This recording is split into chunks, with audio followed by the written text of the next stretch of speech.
Excellent.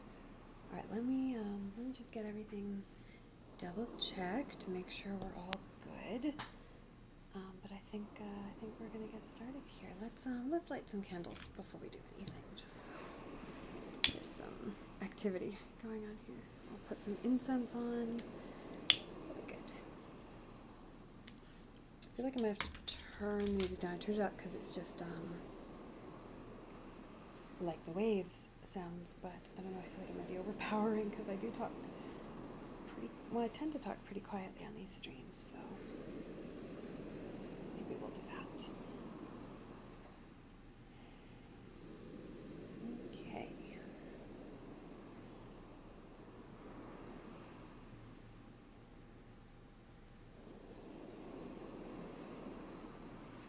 Okay, I'll light some incense. I meant to do the stream like a week ago, and so I've had this incense just sitting on my desk, kind of ready to use, and I didn't. I'm like, oh, I want to use that for my stream. So now we get to use it finally, which is good. Okay, so we put the incense on.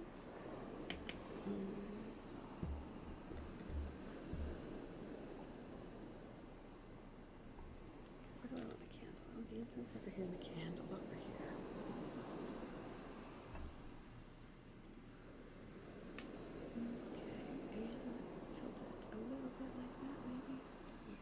Got our pen. We're going to go through, do some calendar work to start. Turn it down just a little bit, and then we'll see how we go. I wanted to do an altar, which I got mostly set up. I wanted to do a tarot spread, which I've created, and I want to record.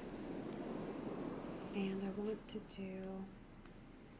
do a couple other things. I wanted to do a libation, and I wanted to do, I think, just some general kind of calendar work, and some tarot. I want to do some tarot as well. So, let's see what we can get done today. Hey, we've got Sky Flares. Var, how are you today? Welcome. What are you up to today?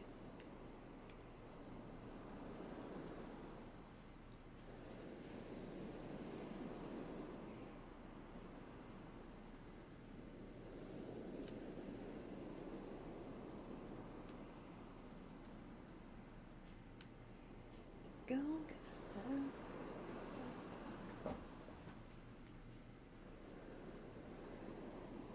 Okay, good. Sorry, just trying to make sure everything's on track. Now I've got some things to rewrite from the last time. And just a little, what have we got? We've got two little things to notices. Okay, now where's my pen?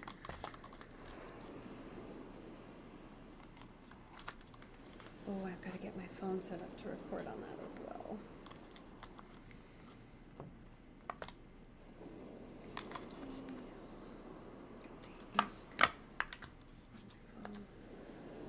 Okay, stream looks like it's working.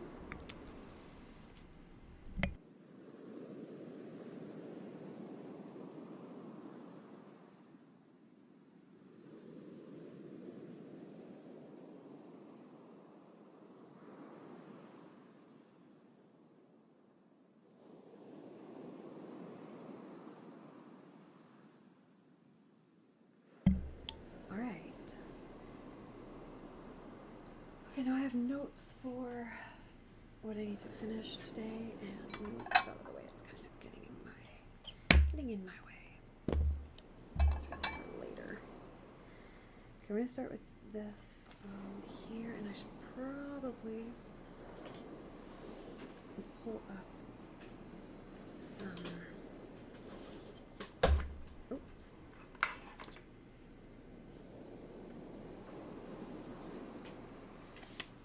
Pull up. Sorry, I was moving things around. There we go. The mic's a bit closer. It might be a little bit easier to hear now. Oh, I was going to reorganize my computer so I could see it better. Hey, Tressa, how's it going? I always need a bigger table. I'm very much kind of a maximalist, I guess. I always have way too many things I'm trying to do at the same time. But trying to keep things organized.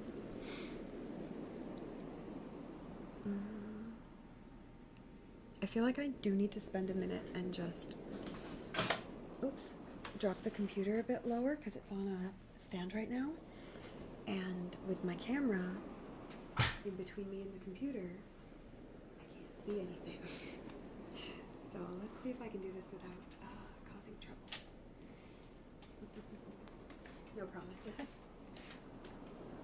What's everyone else up to today? What have you been doing?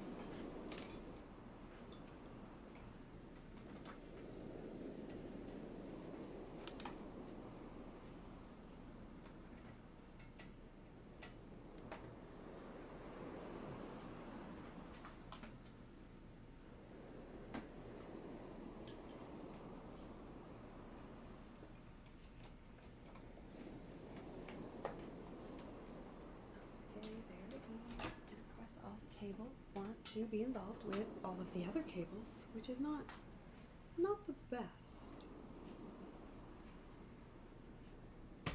Oops.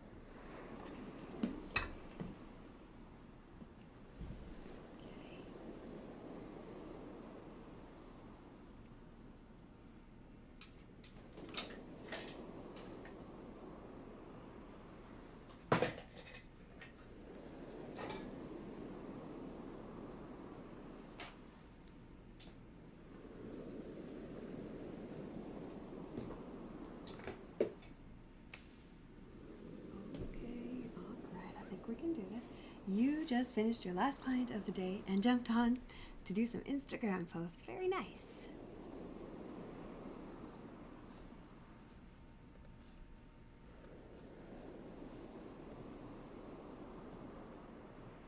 My goodness, I've been so not posting regularly to Instagram and TikTok lately. I don't know, I've just been having trouble finding the time, but got a couple of things I want to post going forward, so hopefully I can make that work.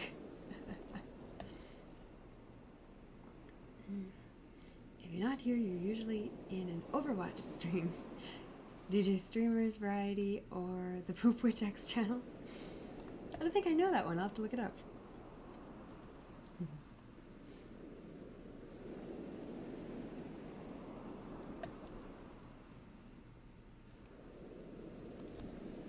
Okay, let's see if I can move this without destroying everything.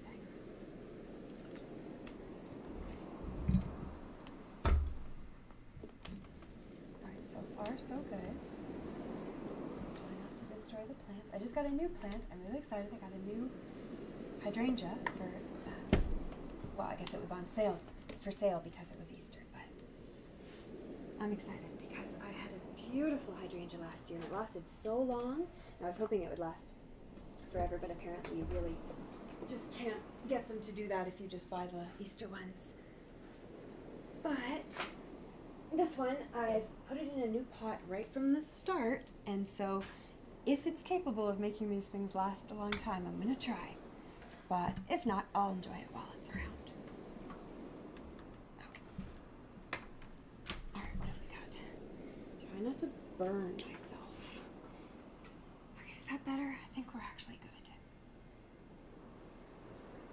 Okay, yeah, that's easier to see the computer.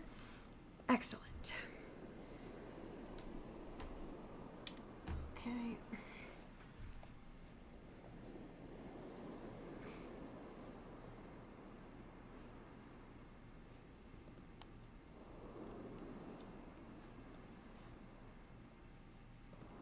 Wonderful. Okay.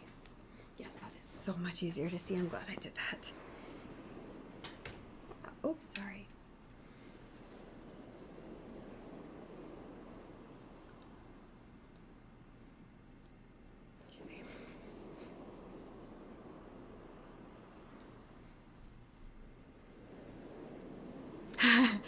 That's a really good idea. Yeah, getting the LED candles. Yeah, I mean, that would make a lot of sense, wouldn't it?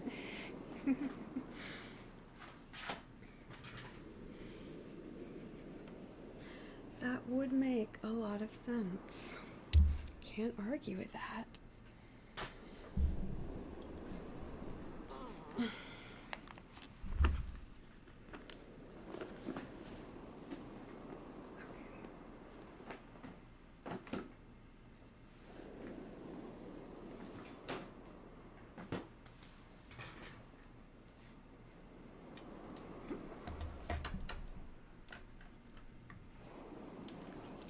Yep, there we go, candle.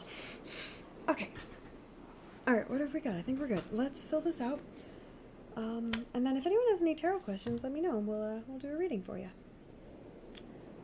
Okay, I have a whole bunch of notes here that I need to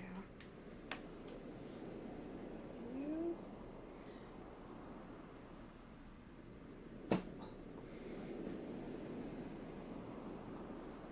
Okay, so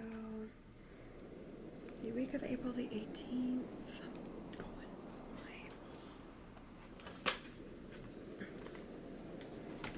Oops, sorry. Didn't need to do that. I keep thinking I'm ready to go and then I keep knocking stuff around.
Otherwise, I'll be able to tell you your fate without looking at any cards.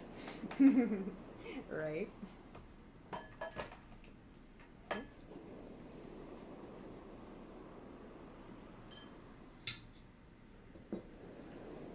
Yeah, I feel like that might be all too accurate.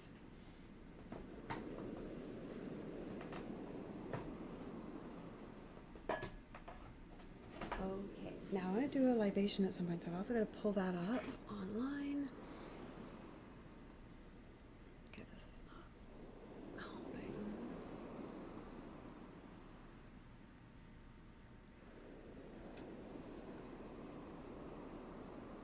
Let's do that.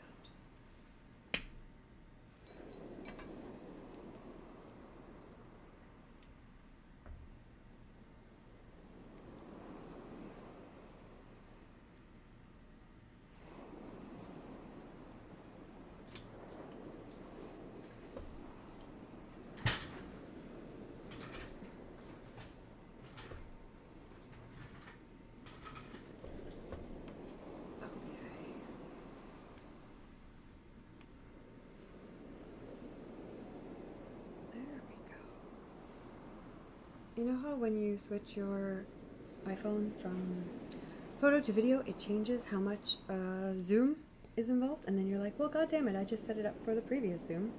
And now I have to reset it up again. That's always fun.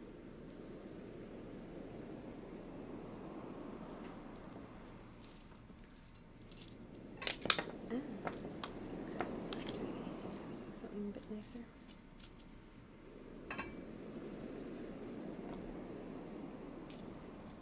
Rearrange those.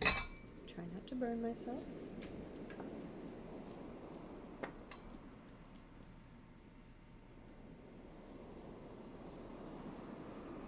There we go.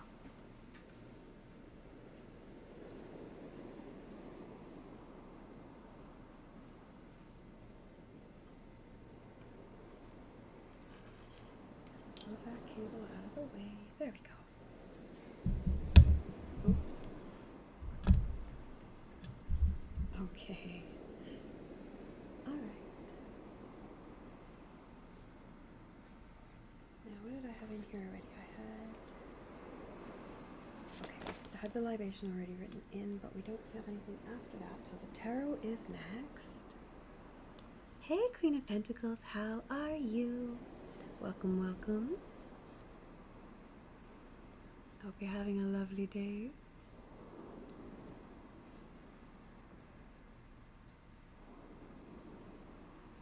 I'm going to be doing some readings in a bit, yeah. If you have a question, let me know. I'm going to pull out some cards here.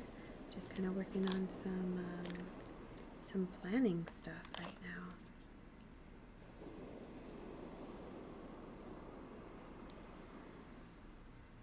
Okay.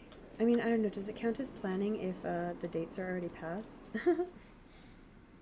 It's kind of all stuff that I'm using. The point of this year is to create material for the planner that I'm publishing at the end of the year for next year. But I still have to publish the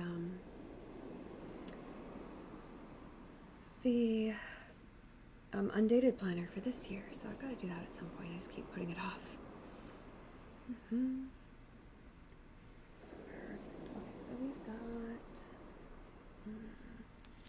what are we calling this? I did have a name for this. Oh no, I didn't. Okay.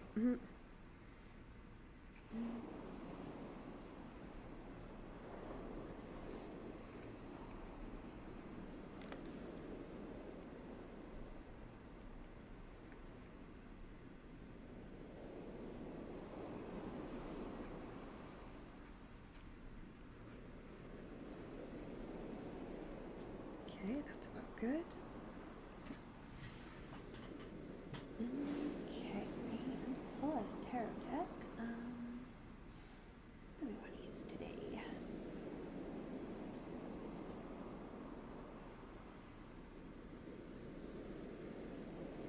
This one. This one's still pretty new to me, so it's kind of fun and exciting. But it also has a lot of pip cards, so let's pull out a book as well, just in case. You know when you get like that one card and you're like, I don't know how this applies to this situation.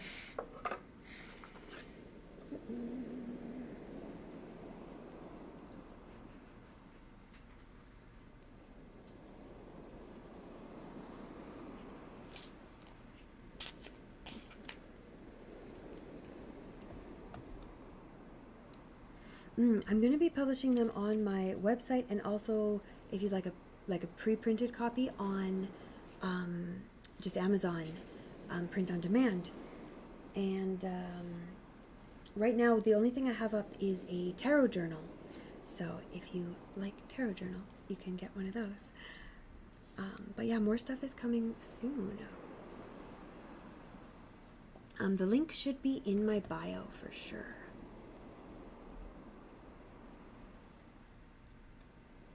And you can also get on the mailing list, so if you're interested in knowing when the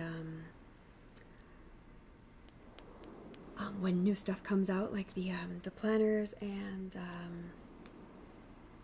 kind of new workbooks, and I've got a shadow workbook coming out.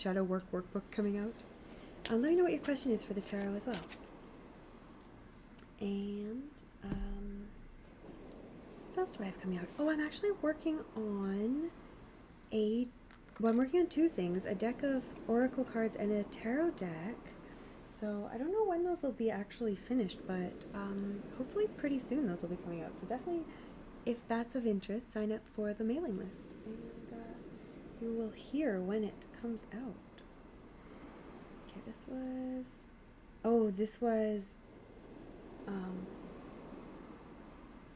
the holiday. Why is my brain not working? Because it's late. Beltane. This was Beltane. Okay.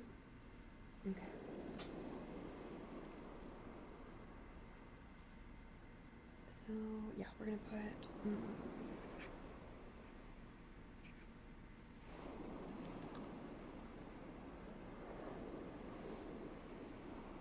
Beltane, which caught me by surprise, but I still ended up making nice Beltane oat scones, or oat bannock. And if you'd like to see the recipe for the oat bannock, it's over on TikTok. And it actually turned out really nice, and I put peanut butter on them, and they're really good with peanut butter. Okay. Oat.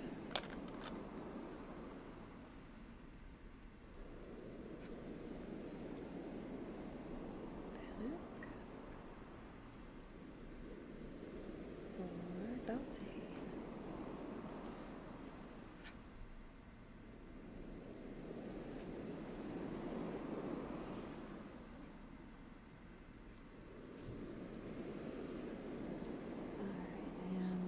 I should probably put the recipe in here. No, I don't think I will, because I have to reformat that one. I actually added in for real. Anyways, it's just enough to have it in there.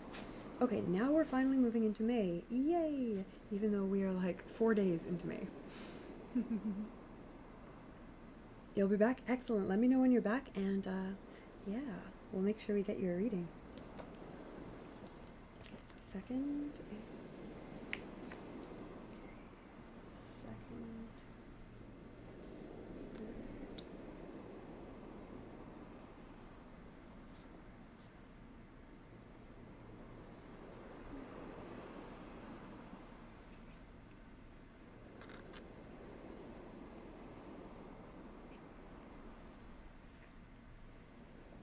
we are in May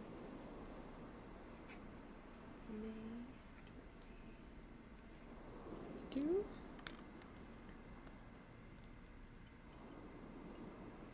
And I need my actual calendar.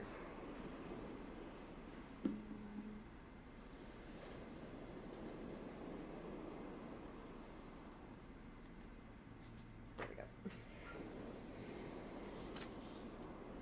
Okay, so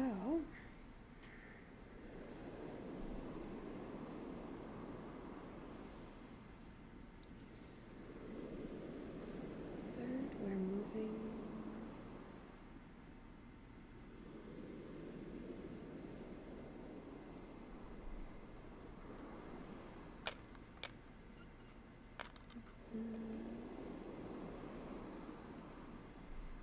Fifth, same. That's definitely in my way and is going to cause trouble. Let's try to move it so it doesn't knock everything over.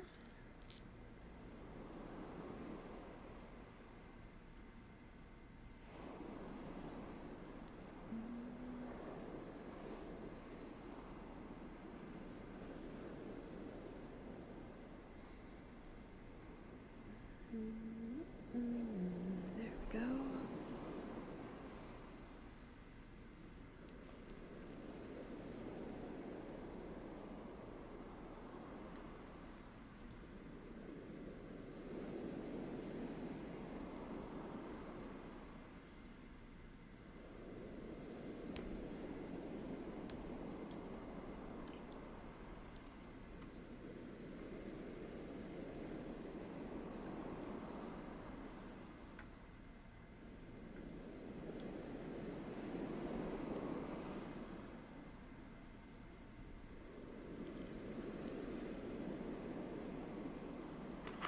Oops. Gonna reorganize that later. No. That would be nice if stuff stopped falling on me. Oh, I see why. It's because I draped cables over top of something to keep the cables out of my way, and now they're pulling everything down. Quit it. Thank you.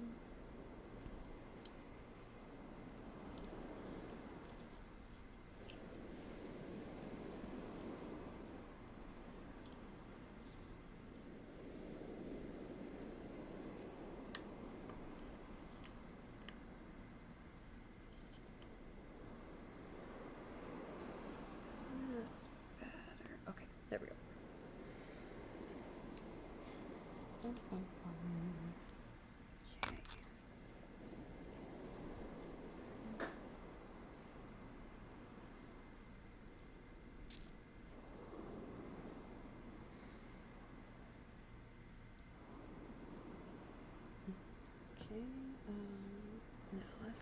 sort out some moon info.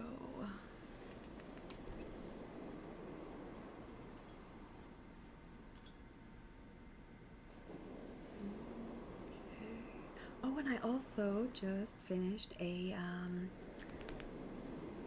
it's a kind of an ego, inner child shadow workbook, and I've actually got it all like finished into PDF form, so it's actually ready to go. I just got to publish it, so I'm excited. That's actually going to be the next thing that's coming up, because I'm going to release it for a 20,000 celebration, because TikTok just hit 20K, and I'm really excited about it. So I thought I would, you know, release a new product to kind of celebrate, and yeah, that would be fun. I'm also going to be doing some other stuff, like some giveaways and kind of cool things like that. I'm going to be doing a community day, probably one on TikTok, Twitch, and YouTube. So kind of just lots of cool stuff coming up just to celebrate the community. And we've got the Discord working now, so that's just getting started as kind of the same idea. Alright, I'm just looking up some info on the moon phases that we've got coming up. There we go. Okay. Oh, you're back. Welcome back. Moon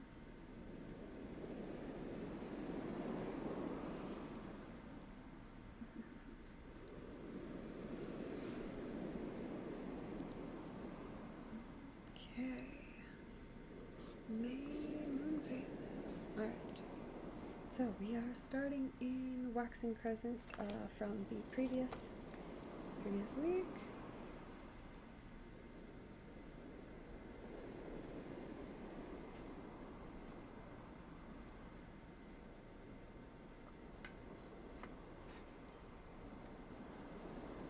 we go.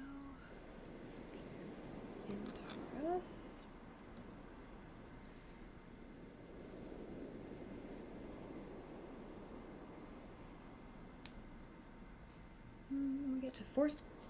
We get to the first quarter on the 8th, so just waxing crescent the whole time.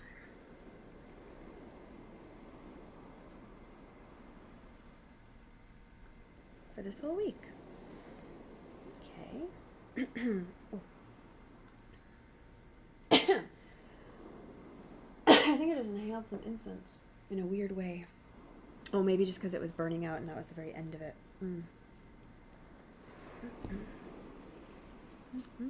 Yeah, Queen of Pentacles, let me know if you have a specific tarot question you'd like to ask, and I'll pop you in between weeks here. Okay. Anything else I need to know here? We're moving first quarter, so first quarter we're going to go with that kind of planning, creation, action. This is a week for action. So let's say this is a week for, I'm going to say developing new systems, creating new systems. Let's say,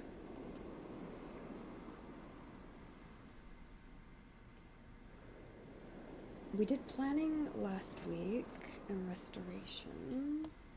So let's do developing new systems for this week.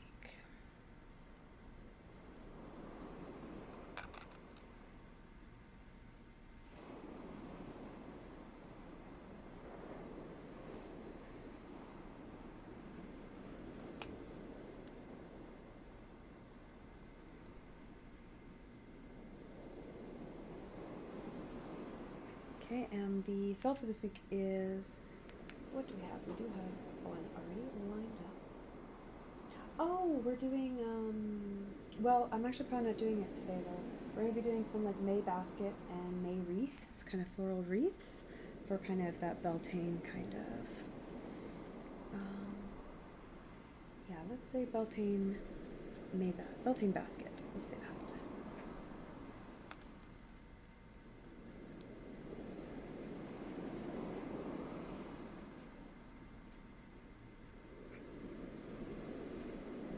basically just baskets of flowers. And then the wreath is also going to be that too. But I can't do it tonight because I don't have enough flowers. Need to go get some fresh flowers, get a bouquet or something in. We'll work that in. Okay, so this is all about new systems, developing, taking action, moving forward. So we're going to write down, oh, and baking. So yeah, that'd be perfect because we can use the oat scones if we want. So let's say, so flowers, greenery.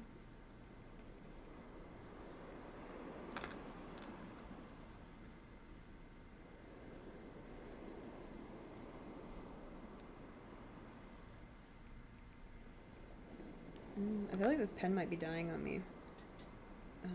It was a gift, so I'm not sure how high quality it is, but I feel like it doesn't hold ink very long. But it also has the ability to put a different nib in here, so I think I actually have another nib that'll fit it that is a high quality nib, so hopefully that'll work actually.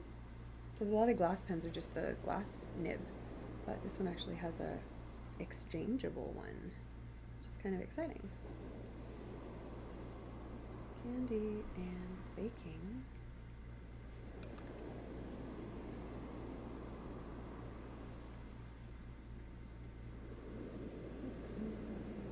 Yeah, okay, we'll leave that. That's good. All right, next week. Oh, I should write in what my symbols are here. Okay. So we've got Gemini.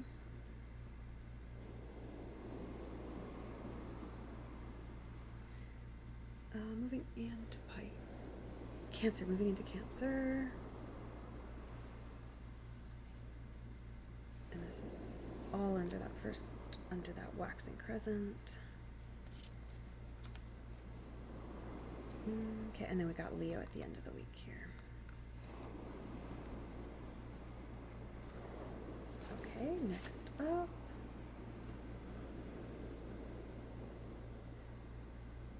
Okay, May again.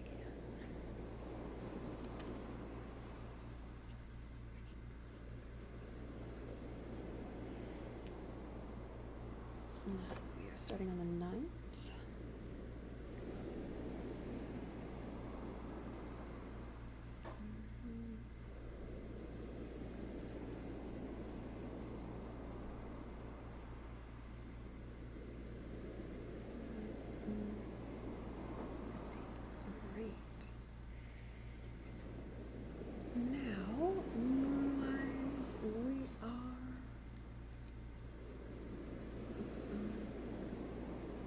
Oh, we almost hit the full moon, not quite. So the 9th is going to be first quarter in Leo moving into Virgo.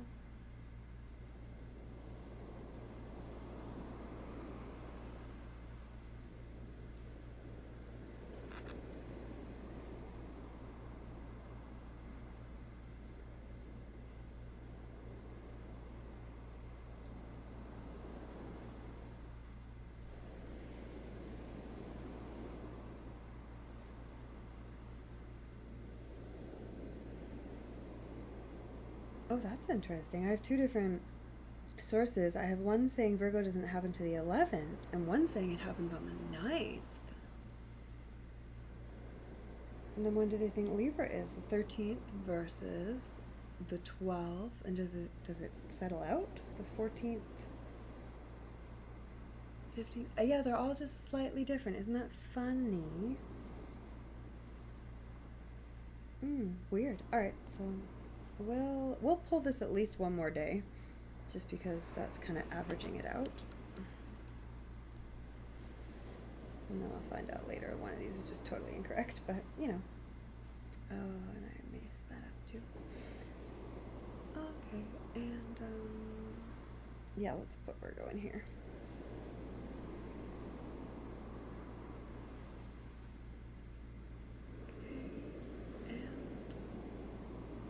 We're also hitting Wax and Gibbous on the 10th, so.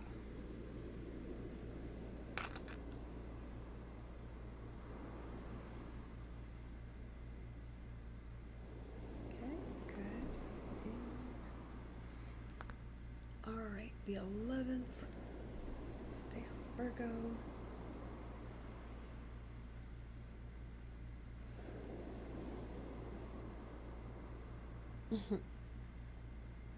This is so weird that it's so different. Okay, so the 12th, we'll put Virgo, and then we'll put Libra.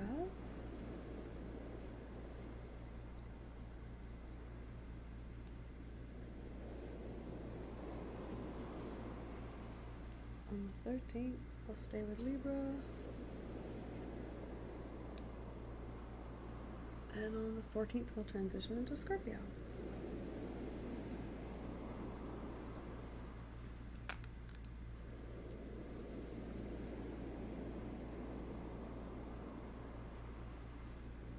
Okay, and we stay in wax and give us that whole week.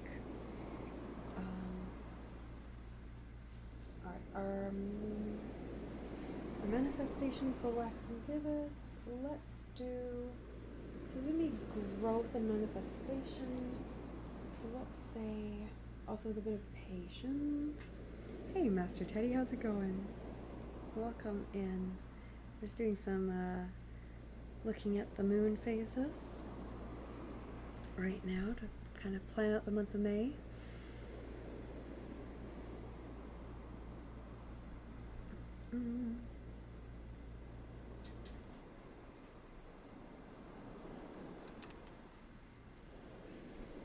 So we did kind of developing new systems last week, or this week I guess, and then so next week is going to be more of that, I guess, acting on plans. Yeah, let's just say follow through.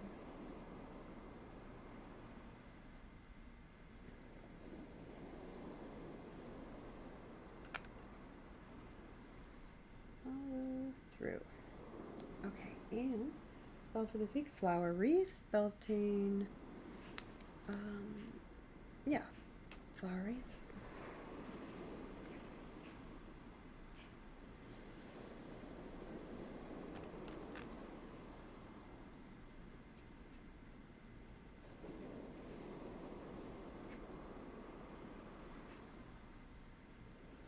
Okay, and yeah, that's pretty straightforward. We'll make that towards something specific with the actual flowers that we use, but for now that's fine. And we might do a maypole in there too. I'm not quite sure. I'm gonna put, oh actually I think I saw some beautiful wreaths with kind of a maypole included. So let's actually use that with maypole.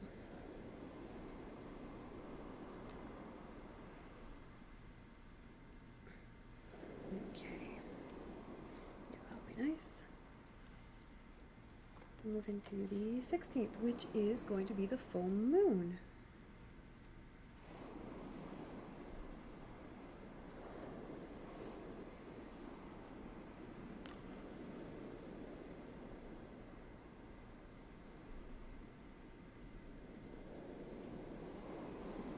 Yeah, see, like that pen died in like 3 letters. It's not really what it's supposed to be doing.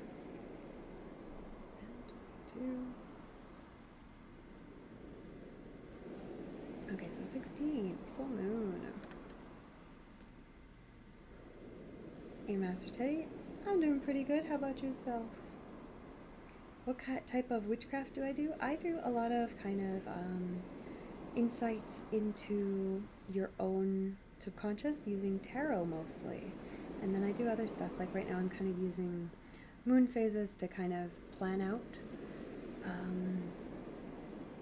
kind of just a nice cycle for life, instead of just getting trapped in busyness and on the go all the time. Just kind of using nature to help slow down and be intentional about how we spend our time. So that's kind of what I do. I just kind of like to bring some flavor into things.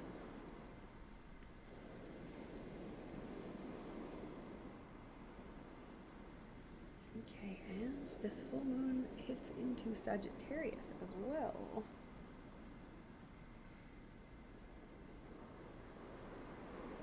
Scorpio and Sagittarius.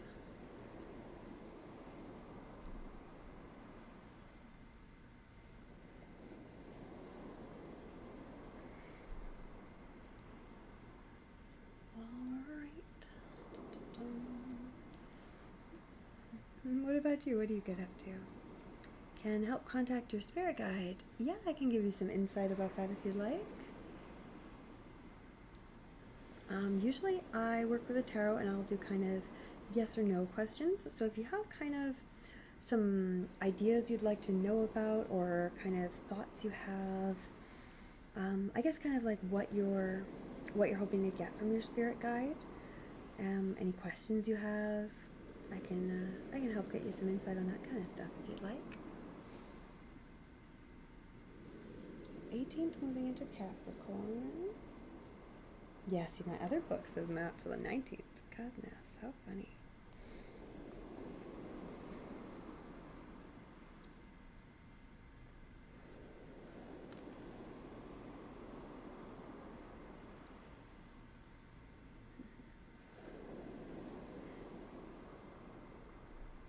Oh, excellent.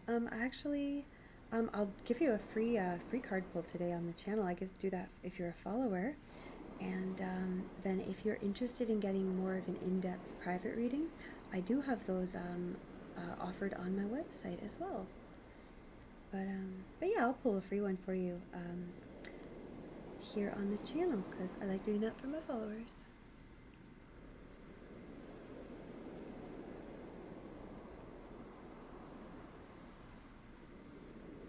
Okay, so full moon, okay, and then we move into waning gibbous on the 17th.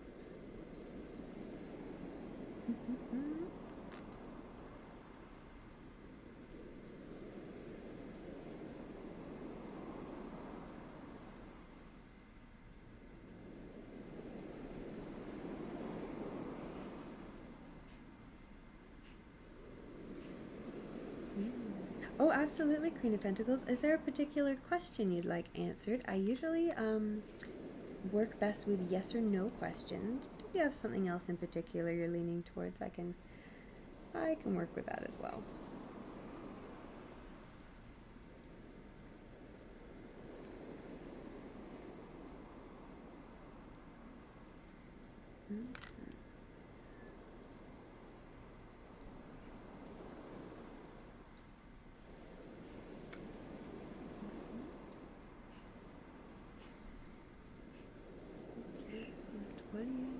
We are moving into Aquarius.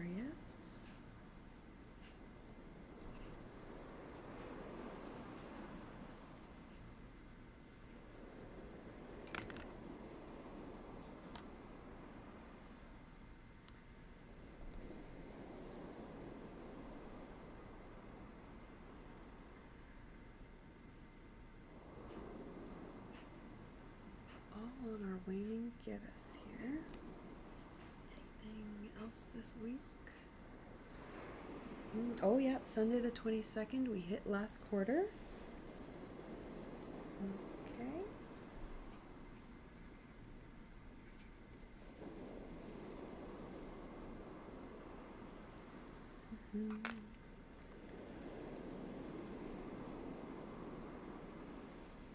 Yeah, if you don't think you can make your question into a yes or a no, you can just ask it regular. This pen, it's a little glass pen with a removable nib, which I'm excited about because I really liked the nib when I first got it. It was working great, but as you can see, I can barely get through well, I don't know if you can really see. I can barely get through a word right now before it kind of starts fading, and it's not supposed to fade that quickly. It's supposed to hold ink a little bit more solidly than that. So I'll have to see if I can replace the nib, but I think I have one already that might just work. Okay, and then last quarter moves into Pisces. There we go.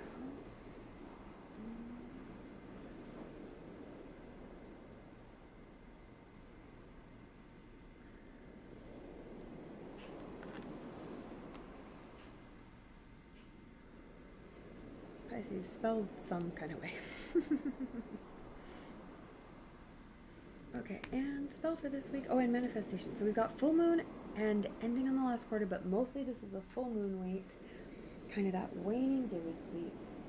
So kind of celebration on the full moon, transformation, and then we're leaning into that kind of finishing things off, harvest mode, completion mode. So we spent most of this month doing kind of planning, action, follow through, developing systems, working on those. So what would be a good, let's say, something like reward the little things or find the small joys, find the, kind of celebrate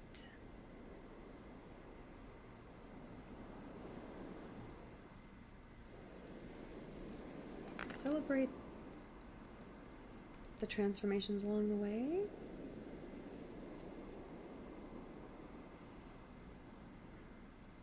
And small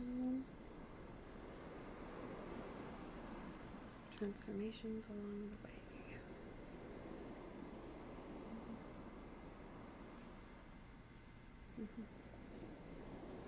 way. All right, Master Teddy, that's your question for your spirit guide.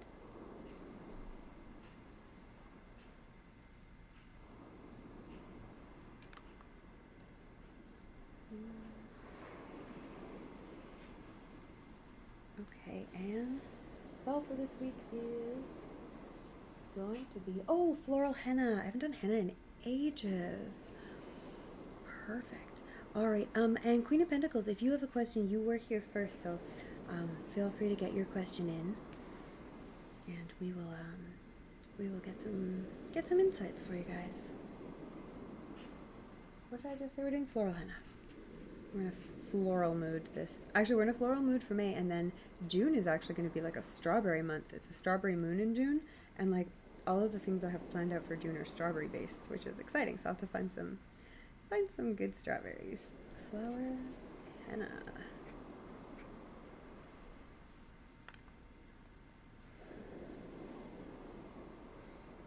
Okay, yeah, and that one's really more visual than anything. Kind of planned. All right, so 22nd, moving into the 23rd.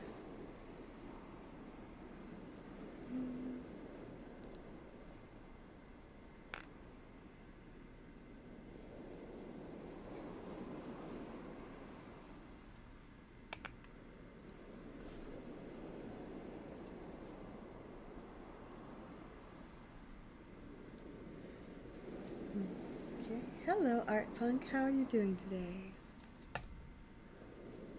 What are you up to? Welcome. I hope you're having a good time. Alright, so the 23rd leads into the 29th, and we're almost finished up this month.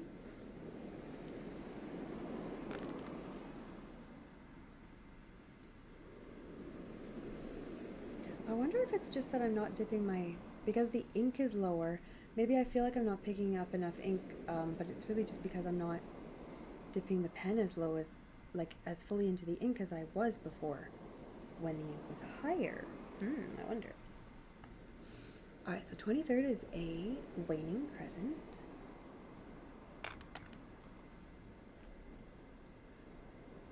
But I can also tell that it bleeds out a lot at the beginning, like see how less control there is. It's a little bit annoying.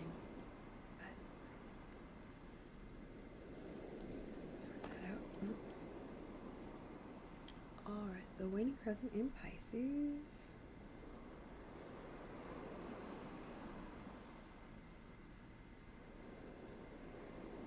I can never remember if it's a C or an S first. It's an S first. I feel like I get that wrong every time.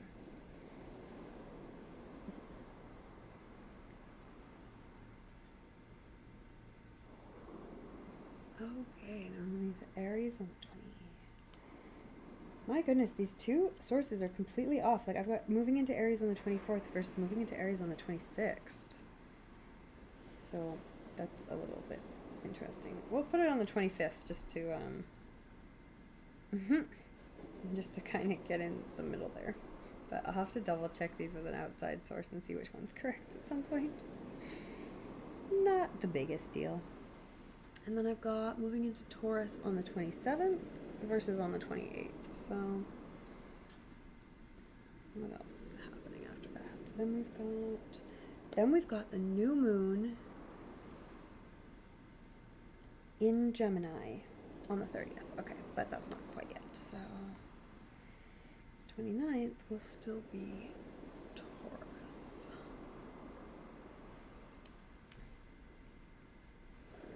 This is the first time I've had these two sources differ on me, so it's a little bit confusing.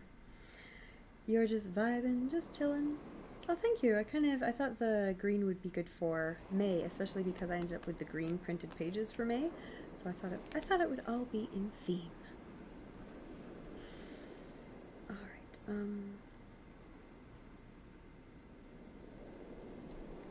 We're doing Aries into Taurus.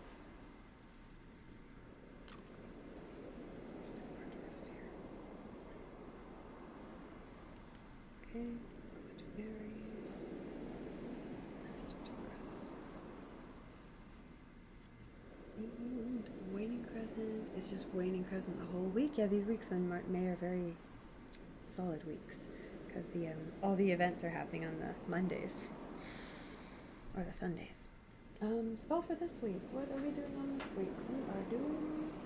We're doing some vials, I think. Yeah, I've got some new little vials and we're gonna do some different kinds of salt. So kind of witches' salt vials actually.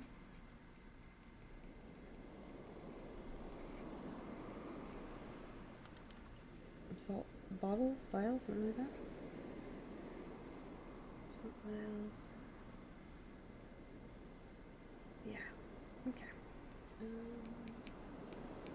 I write down some what I was doing towards. We got a list of them actually. Oh yeah, okay, so I wanted to do like a sleeping or calm salt, so calming salt. And just kind of bath salts basically. Salt vials, calming salt. Or just to keep the bottle around. We do self-love, passion.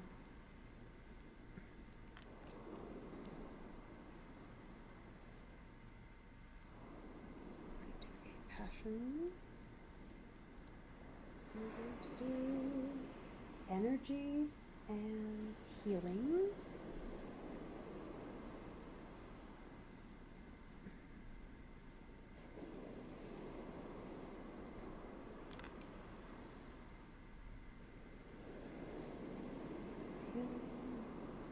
We're going to do a sunlight salt, a prosperity. Oh, sunlight is my prosperity. Okay, so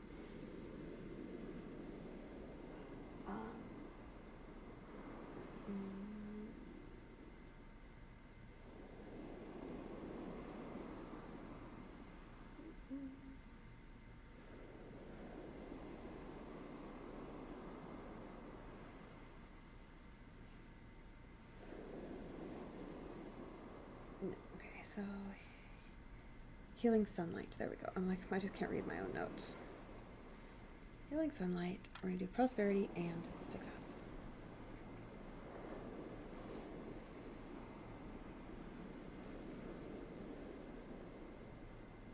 Okay. Yeah, perfect. All right, and then I think we've got 1 week left, and that's going to be the ending out May. All right. Moving into June.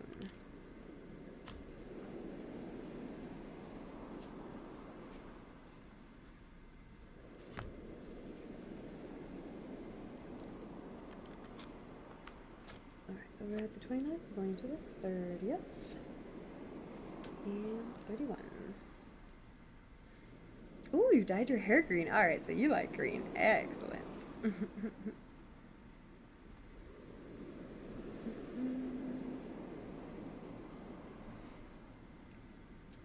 Okay, 1, 2, 3, 4, Alright, Teddy. Yeah, I was waiting to see if um,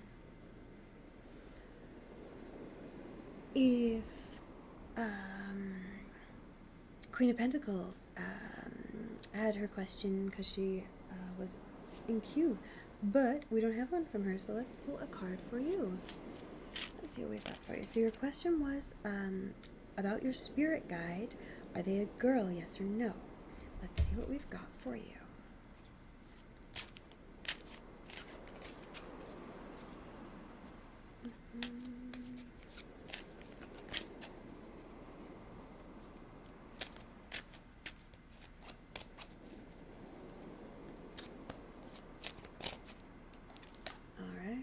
Oh, King of Wands. All right, so I'm feeling kind of that masculine energy here. This is also a relatively strong kind of answer here. King of Wands is a very external kind of archetype. These are very active energies. I would say this is someone who is going to push you to achieve your goals. Wands is all about desire. It's all about action. It's all about pursuing your goals, pursuing your dreams. It's all about what you want out of life. And the King of Wands is all about going for it. So hopefully you're feeling ready to kind of go after the big things in your life, the big goals, the big desires you have. Yeah, you've kind of got a strong energy pushing that forward for you. Hopefully that kind of feels like what you've been ready for.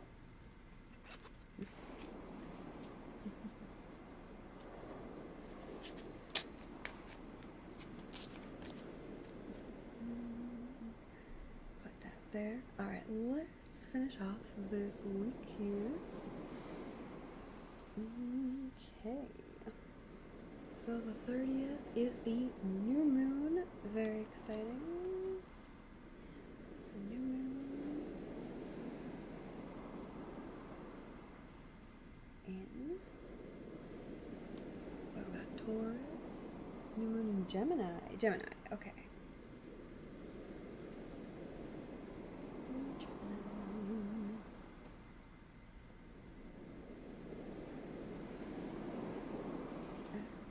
And then stick in Gemini for 31st. Yeah, let me know if that if that resonates with you. And if anyone else has any questions, let me know. I'll pull a card for you if you're a follower. We do that here.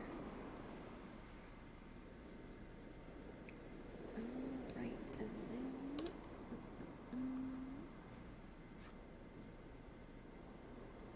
moving into June.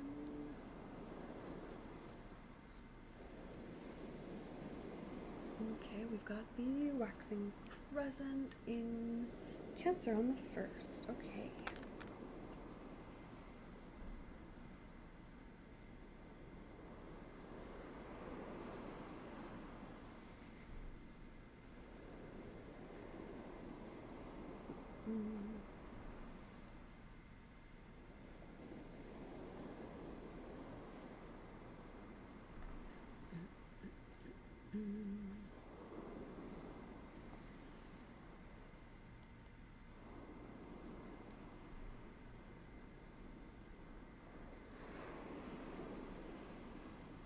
Waxing crescent and moving into Leo on the 3rd.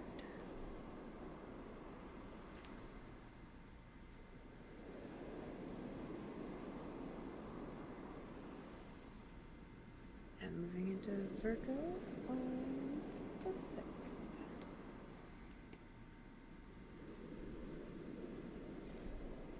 Leo there. Perfect. Okay. So we have just waxing crescent that whole time. It moves into 1st quarter on the 7th. Perfect. Okay, and what is... So for waxing crescent, let's do... we're kind of in that new moon intentions, planting seeds, making decisions, kind of evaluating. Oh, we did. There we go. I'm like, what happened to the waning crescent? Yeah, we didn't do reflecting or resting. So for this waning crescent, we're kind of in this, and we've got this is perfect for the bath salts here. So let's do kind of I think we did a release last month. Let's do a rest and prepare. Kind of let me see what we've got zodiac-wise here. If we've got Pisces, mostly, I think this would be a good time for reflect on empathy for others. Let's do that. I like that. Yeah.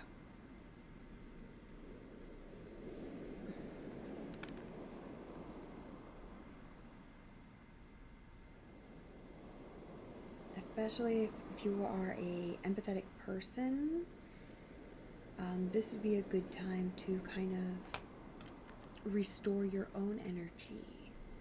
Empathy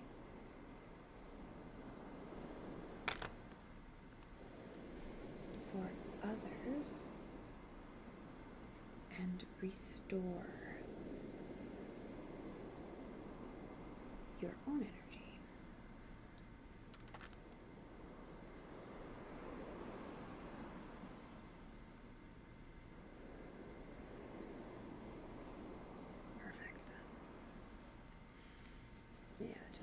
Whole waning crescent the whole time. Perfect. And what are we doing? Yeah, we're doing the bath, so that's perfect. And then we're going to do restore energy. Good. For this one, we're going to do that new moon. We're going to do that planning, kind of intentions, seeds, preparing.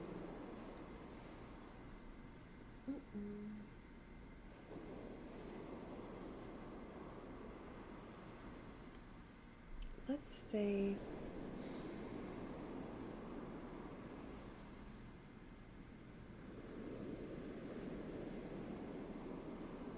intuitive insights. Use intuitive insights to prepare. Let's do that.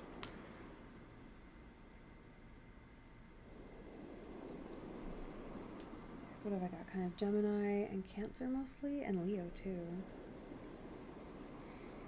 So working with that, yeah, so communication is good, especially for communicating insights. Yeah, and then we got that kind of nurturing energy as well, so use intuitive insights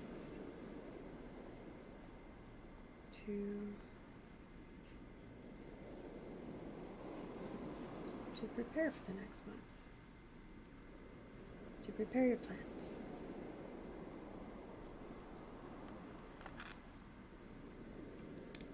Prepare your, I think I said plans pretty recently, let's say goals or something. Did I? Maybe not that recently. No, I put systems last time. Okay, so maybe plans is appropriate, yeah, to prepare your plans and goals. Okay. Spell is going to be Cinnamon Runes, which is perfect for that, because then that's kind of connecting with insights. Cinnamon Runes.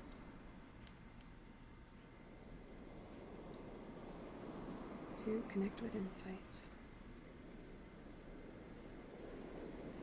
With deeper insights.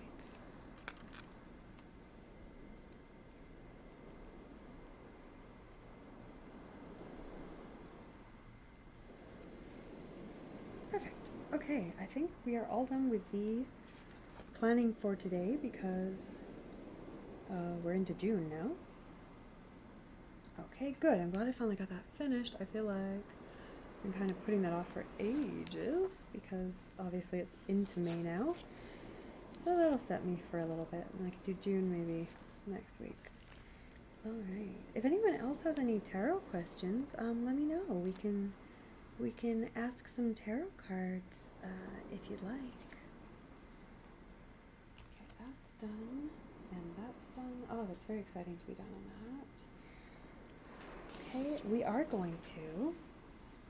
I'm going to do a spread for this is basically a deity reading spread, so kind of communication with a deity. So what do I have here? Okay. So I don't know if that shows up on camera, it would be too light. Yeah, alright, well I'll show the spread in general though. Okay, so I'll just leave that on there. Okay, I feel like I need a different deck for this though. This does have some good ones in it.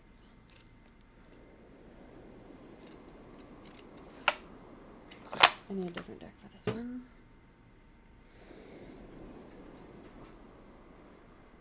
Alright.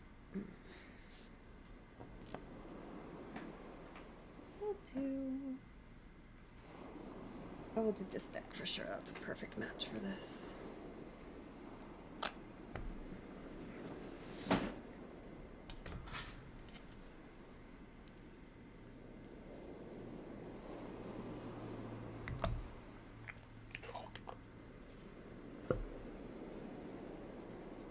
Oh, I should put this pen away though. Or I spill ink everywhere. And, you know, you can spill ink, light myself on fire. It could be a whole affair, honestly. That could be very, very exciting. I don't have a box of Phoenix next to me, and I usually do, or paper towel, to clean this pen. I'm going to get up and get it. Even though I'm not super happy with this nib right now, I'd like to keep it clean so that it doesn't cause me more trouble.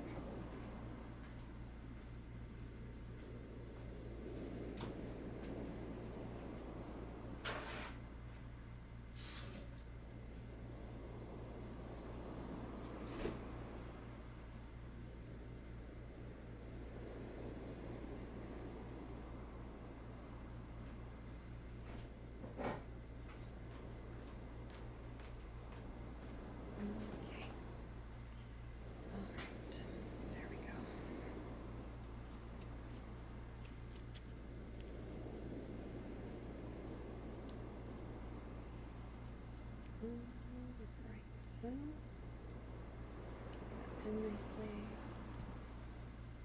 Okay, I'm actually going to go grab a drink. I'm just going to be right back.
Now I just got this beautiful kind of black cherry juice. It's so dark and it's made from like local cherries. Oh, it's really nice. And it really tastes like eating cherries. It's I've been pretty impressed with it actually.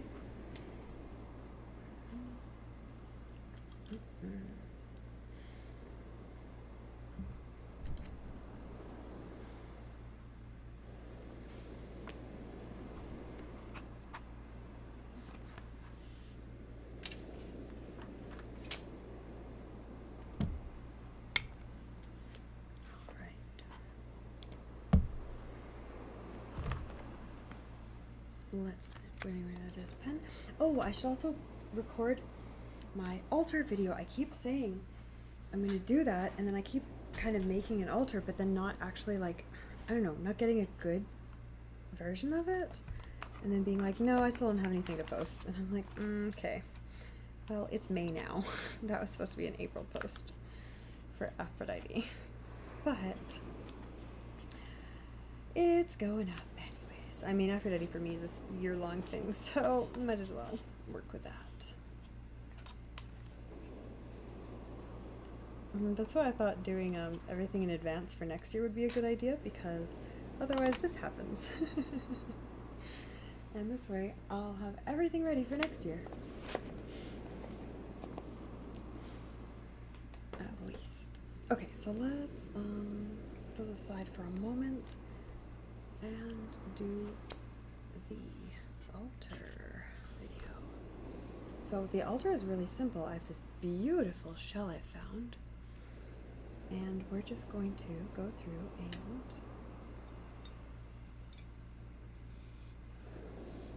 kind of use the same base that we already have. We're going to add the candle in.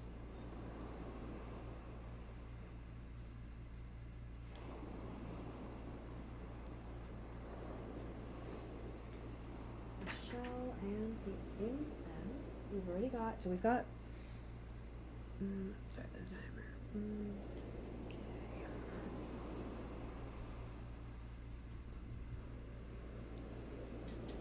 What do I normally use to tap this down? I think I just use something flat. Let's use this tarot box. It wouldn't be too big actually. Oh, there we go.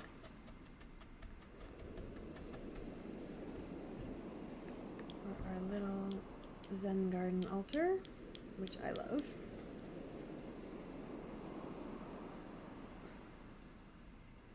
This is all shifted towards one side of the plate. Probably has.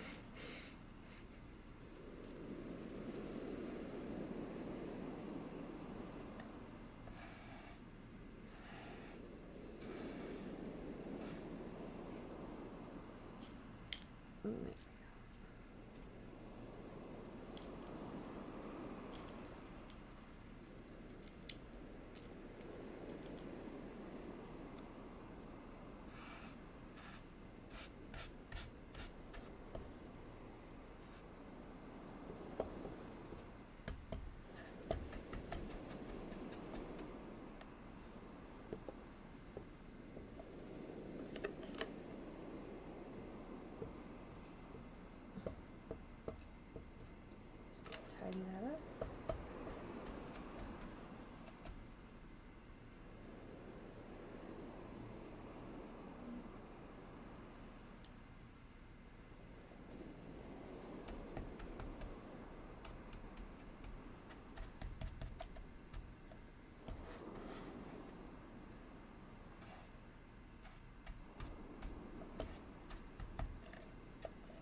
Okay, it doesn't have to be perfectly flat because I'm just going to go through and put shell imprints into it anyway, so that's probably about good.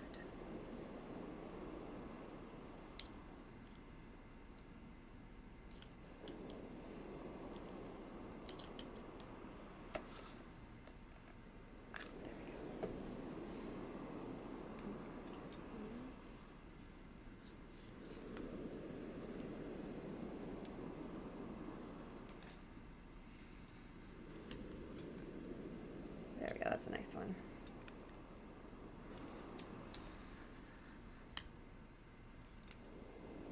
A better one over here. There we go, that's better. this off to one side.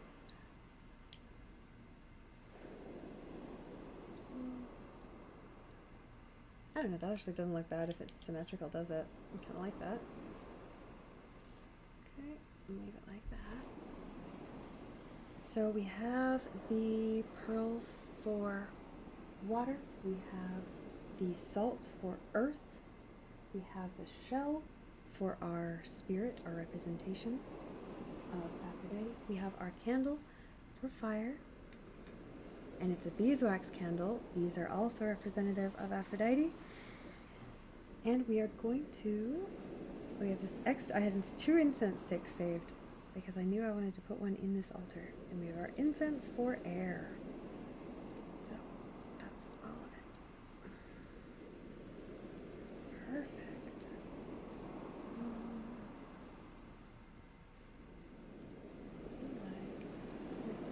There's a little divot in the shell here. I could actually kind of put it over it maybe. Maybe. Oh, I feel like it needs to be more. Maybe if I do it the other way around. I like it this way though. I think I just need to get this so there isn't a crystal right there. Who's that guy? Oh, try not to.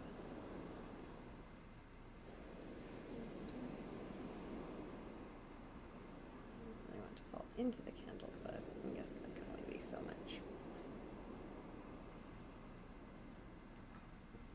There we go. I like that.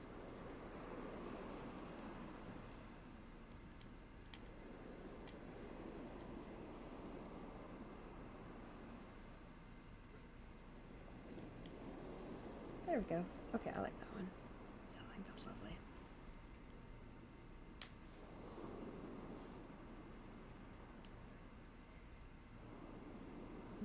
Okay, let's put that.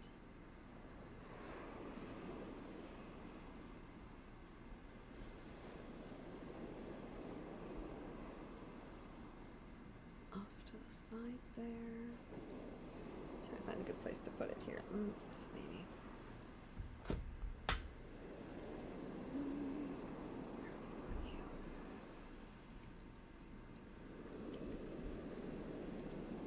Oh yeah, I kind of like that. That's nice.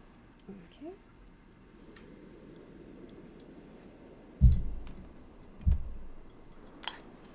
We're done with the old incense.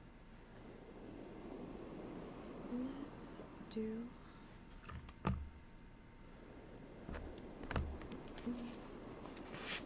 oh, actually this is perfect because I just got my drink and the thing I'm forgetting to do is that I wanted to do a libation.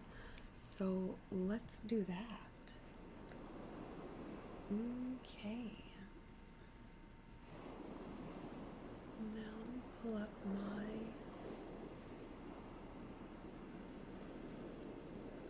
my references for this.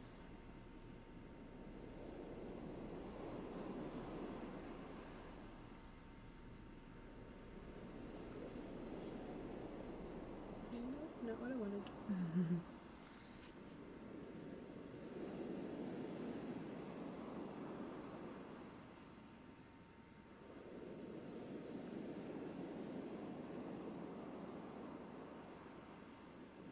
There we go. Alright, so we are going to okay, so purify the altar with barley. I don't have barley, but I have a fake thing that looks like barley, and we're going to use that. Because witchcraft is all about symbolism and what things mean to you, and not so much about inherent details about things. Things work because we believe they work. And that's about it. Now I'm just going to be careful not to light anything on fire here. So we're going to be very, very mindful about what we do with this. Okay, good.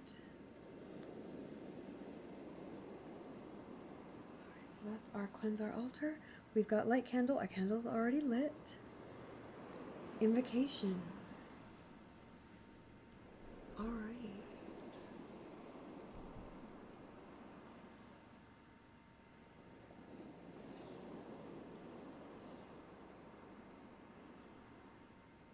All right, we have Hear Me, Aphrodite, Seaborn on the Sea.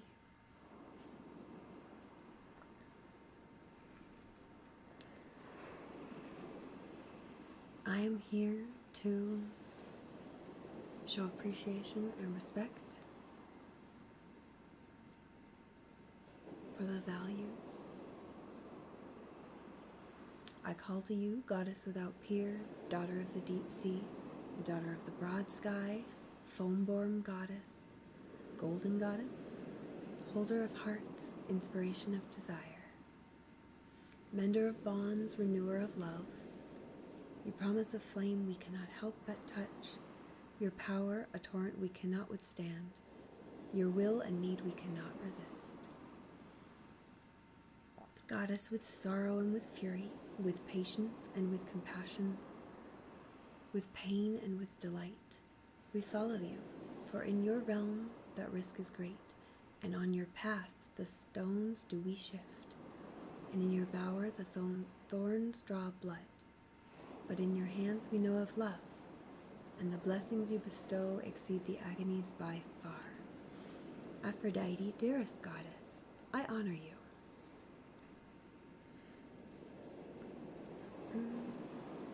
Hey nerdy. Is what works regardless of our belief more powerful than things that only work because of our belief? Things that work regardless of our belief are definitely more powerful, i.e., I'm a big believer in science. The reason I like witchcraft is that it helps connect to the parts of us that have power we don't know we have. Basically, our subconscious, our own ideas about things, and how we interact with the world. I think it's important to keep both in mind. Alright, up next is, in a libation, we're going to do reminder of prior relationships. So, where are we here? I have notes. I'm making sure I catch my points here.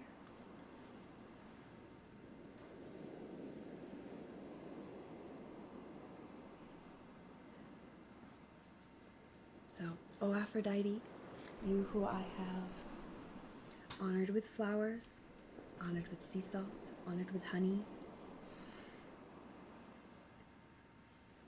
you who I have poured libations in the past, you who I have granted sacrifices of sweets and goods,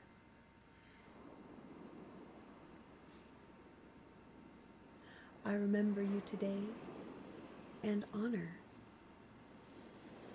your glory,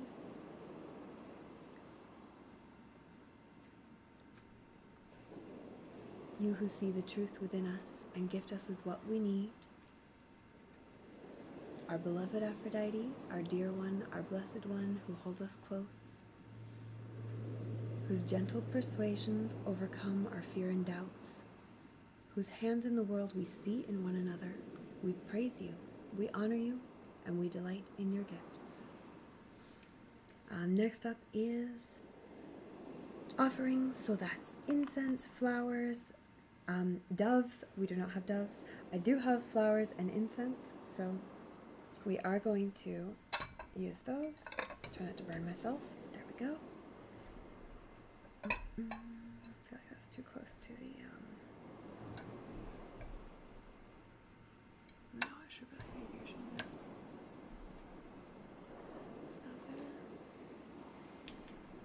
I have to go get my flowers because I left them. I dried them out today, and they're still in the kitchen from where they were drying out. So go grab those. The incense is going already, and we've got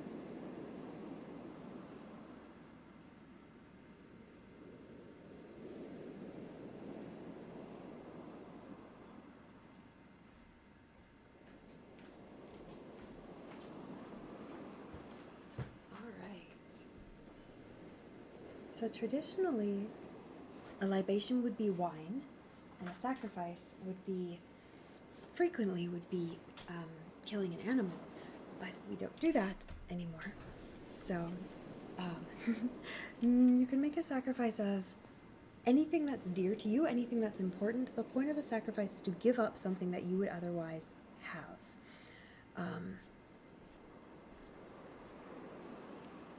For me, what I usually do for a sacrifice is I'll take food that I want to eat, usually just a sweet, a treat, a chocolate, maybe like a cookie or a cracker or just anything that I'm eating, and I will kind of take a reasonable amount and usually cut it in half with an athame, and then you take the other half and you put it in a particular place, and that's the sacrifice place, and that's, or the libation in this case, with our, usually I actually would use wine, but I have black cherry juice today instead.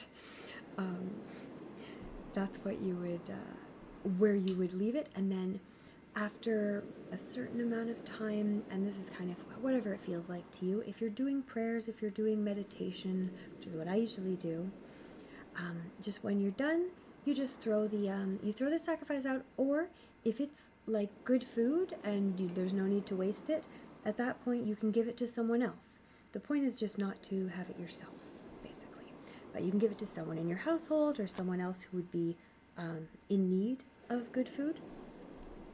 So you definitely don't have to waste anything. The point is to connect with what your the idea is to, if you're asking for something with a sacrifice, or if you're making a statement, giving up something is tied to kind of proving to yourself how much it's worth to you, that you actually care enough to give something up.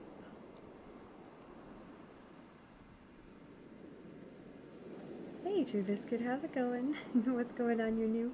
We did an altar, we're doing a libation ritual to Aphrodite now. Super placebos are kind of strong though. Yeah, some placebos can be strong. If you did kill an animal, which animal would you give up? I definitely wouldn't. I've been a vegetarian for most of my life. So that's definitely not what I would be doing. Traditionally, a lot of sacrifices were animals, were farm animals, right? They were the animals that would otherwise be eaten or would otherwise be of benefit to the community, right? If you had an animal that you could eat or sell or get milk from, sacrificing that would mean something because you were giving something up. But it would just be ridiculous now because you're just hurting an animal for no reason. So, that's not where we get our food from. So that's why I do it with food that I actually otherwise would eat. Or, in this case, would drink. Same thing with libations. Once you pour them out, you can leave them for up to a day, but you don't have to. Once you're done with your ritual, you can then just pour the libation out. And the libation you really can't reuse. No one's going to want your half-used wine or juice. Alright, so we are going to do our sacrifice. We have our flowers. Alright.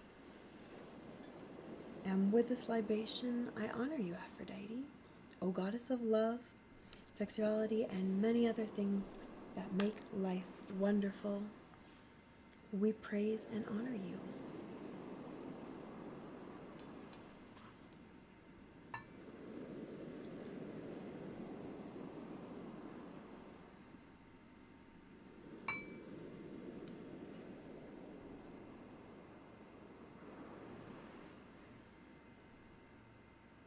Oh, that turned out lovely with the flowers in it too. Oh, thank you. I hope you're enjoying. Alright, we are going to do a tarot spread now. Okay. Move that there. And this guy a little bit higher. Oh, I've got crystals everywhere.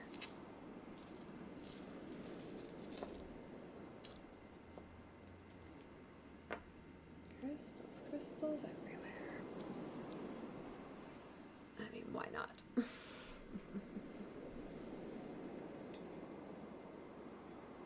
Around because it's on a bit of an angle so that it can kind of catch some more of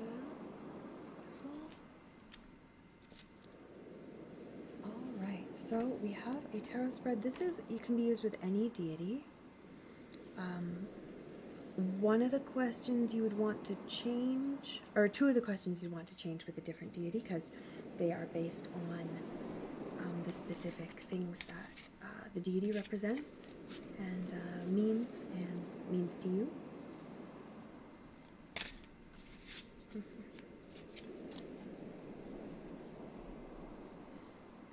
So we're going to pull 9 cards, all just different questions to interact with how you are working. And actually, we had, who was it who was asking about a spirit guide? This would actually be a really good spread for a spirit guide. I wasn't thinking about that earlier, but this would be a great spread to talk to a spirit guide, Master Teddy.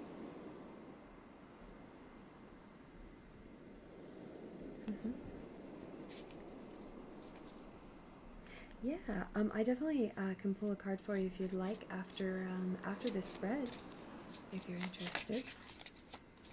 Usually I'll pull a free card for followers on the stream.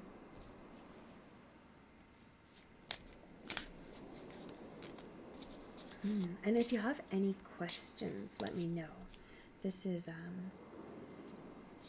like I said, this is kind of a reading to kind of clarify and gain insights of your relationship with a deity or kind of patron or spirit guide or things like that. And for me, I definitely consider deities and relationships with those kind of things to be basically a way of honoring their ideals. So what does the deity represent? What does the deity represent to you? How are those ideals represented in your life? And what about them is important for you? Why do you care about them? I'm trying to put this in here so it won't burn out. And I'm immediately burning it out. Let's try that. You might not have a guide. For me, I find I like honoring deities who speak to me, like and not in the literal sense, but in the what they represent is meaningful to me. It's things that I want to, things that I value in my life, things that I care about, things that maybe I want more of in my life or that have been important for me in the past. Hey, Murdy. Imagine if all currency in society was replaced with sentimental currency, so that in order to trade, you must trade something you really care about. The more you care about the object, the more valuable it is. Well, I mean, that's kind of, I mean, you're just taking money back to barter, right?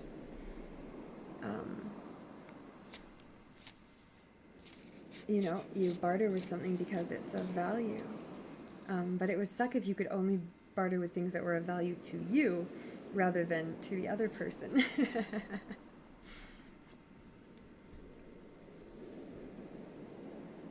Does that mean you don't have a spirit guide yet? What I would say is that it probably means that if you would like a spirit guide, figure out what it is that you would gain from a spirit guide. What would be the benefit for you? What would you want to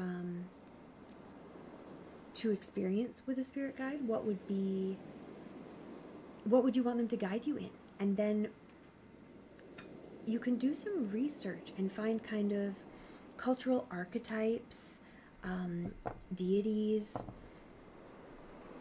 or even just, spirit guides are often not anything in particular. It could just be a kind of a presence that you associate with those feelings. you might be looking for something that's kind of an archetype. Like, would you be helped by a spirit guide who wanted to motivate you? Would you be helped by a spirit guide who wanted to help you rest? Would you be helped by a spirit guide who wanted you to see the beauty and joy in life? Kind of, what would be of benefit for you? Would you be helped by a spirit guide who could help you find the answers, who could help you find someone you love, or find a career you love?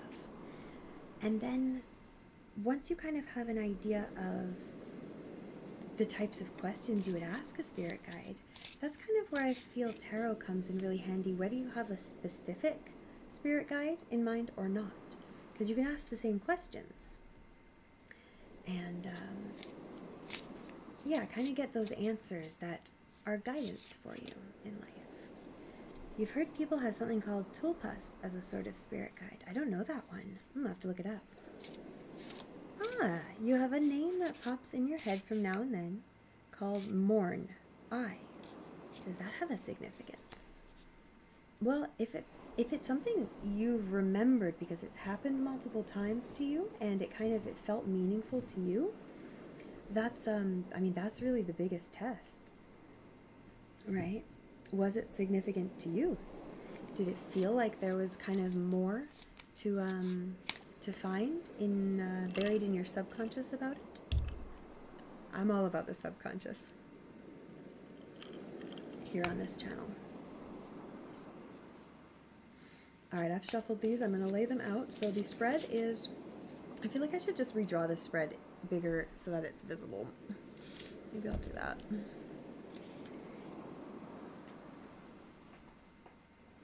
It's just not going to be very clear otherwise. I'm like, I'm going to pull the cards now. I'm like, no, I'm not. I'm going to do more things.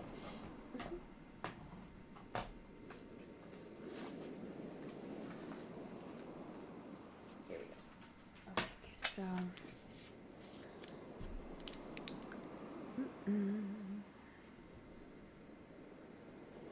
You're not sure, but maybe. You haven't paid that much attention to it. I would suggest, if you feel like there's something that could be there, have you ever done any meditation?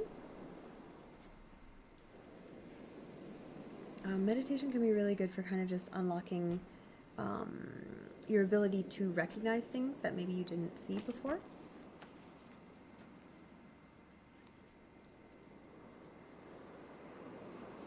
So we've got... How many of these can I do and still get in here?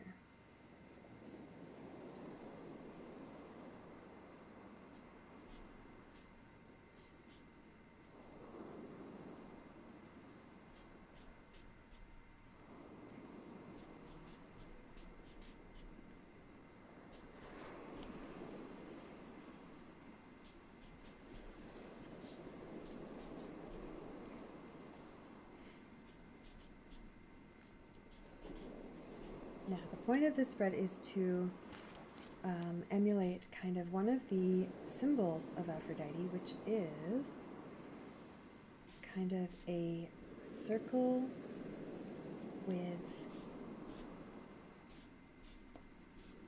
kind of interlocking circles, basically.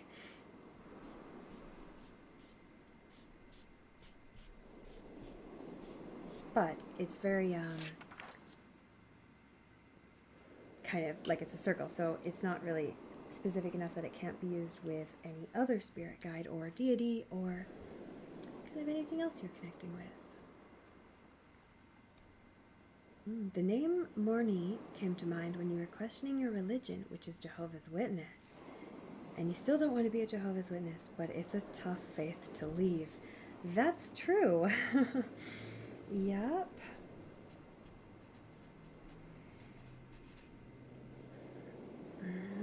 You had a tarot reading earlier today, and the cards told you were trapped. But soon you'll have success when you stand up for yourself. Does that make sense? That does make sense. Do you feel like you've kind of been, like, almost ready, but kind of just waiting for the right moment kind of thing? Like, for things to kind of to be able to change things.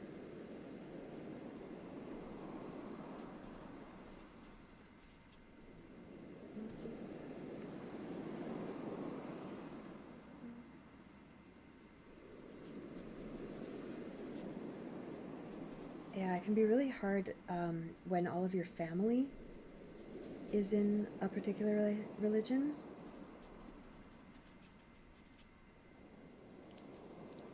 And especially in a religion like that where you can kind of lose a lot in leaving. Any faith that shuns people for leaving, yeah, exactly. If they're not willing to talk to you after, or, connect on the way they used to, it can feel like you're losing everyone you love. That can be really, really tough. What kind of fears do you have about it?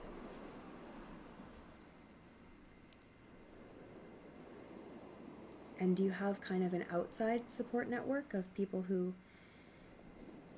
aren't Jehovah's Witness?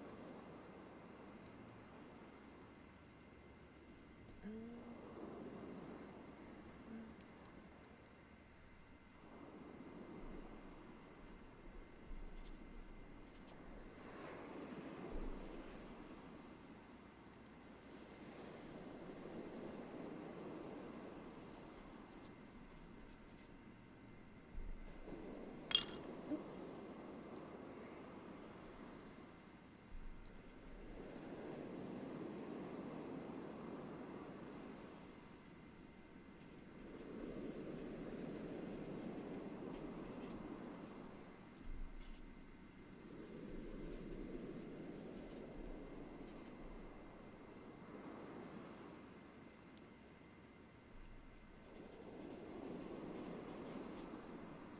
This pen is so dying. Oh my god.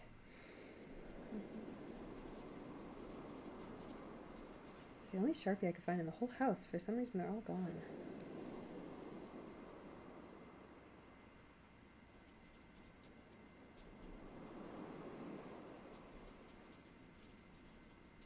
Okay, some of these cards should have been drawn bigger. I don't usually do it this way where I write the, oops, that should be long. Where I write the words inside, but I thought just for right now it would help. Okay. So that is the indication of what we're doing. Put it over there for now.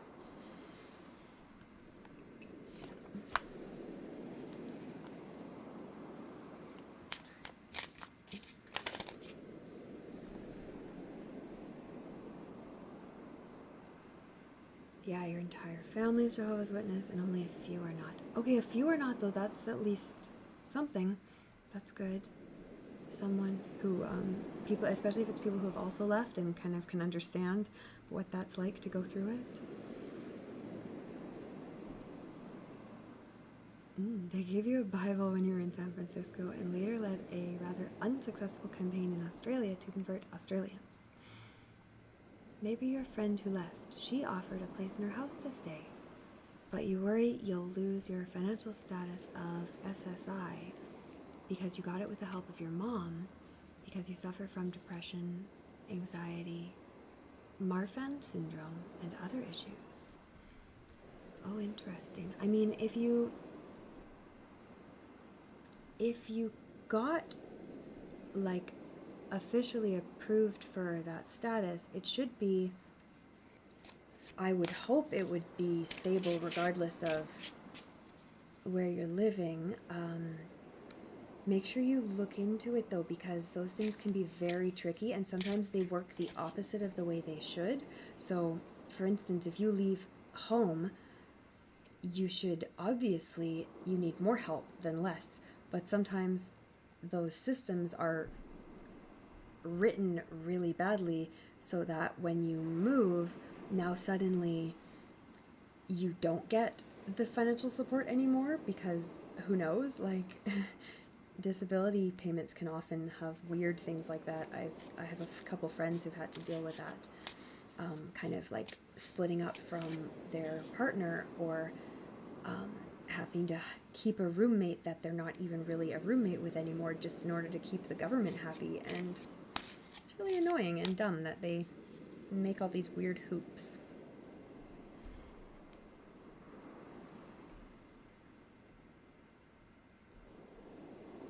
So definitely look into it for sure, and make sure you kind of know what's going to happen, because you definitely don't want to be caught by surprise by something like that.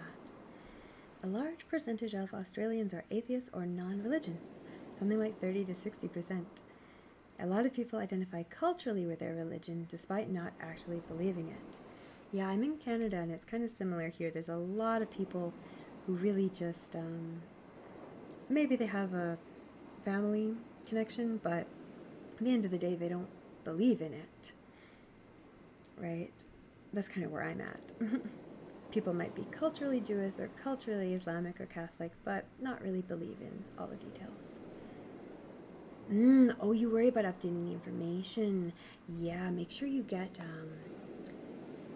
kind of access to how you'd need to do that. Like, make sure you have the right website, all of that kind of thing. If there's a particular, like, person who would be in charge of updating that, make sure you have access to that information before you do anything.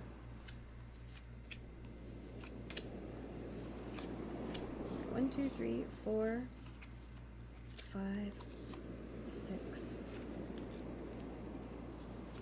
7, 8, 9. All right, let's see what we've got here. So number 1, the Empress. All right, this card is her role in my life, and we're doing this for Aphrodite today, which will become clear in some of the other questions, which are about love and beauty, of course. So the Empress is a great card for this. The Empress is all about growth. It's all about, this is kind of a mother figure. This is a kind of someone who has been watching things and making things, nurturing things, loving things. Someone who's waiting for the next thing to come forth, and something that is someone who's a very kind of intuitive figure. That's a really good card for her role. So kind of a guide, kind of a someone to look up to, I guess. Like, this is an Empress. Like, that's someone who is a major figure. I think that's a neat card for that one. I'm going to look up to see if there's anything else in my book that kind of might add to that, just because it's such an obvious card that I feel like more details might be good. So yeah, abundance, pleasure is actually one of the keywords I've got in this book, so that's appropriate. Our divine birthright to connect with abundance, a symbol of creativity and sweetness, the sensual pleasures of nature and passing joy on to others, the reciprocity in pleasure and care, and nurturance of ourselves and those and others we love, those we love. That's perfect. Wow, I love that. Okay, so the role as a reminder for nurturance of the self and those I love. I love that.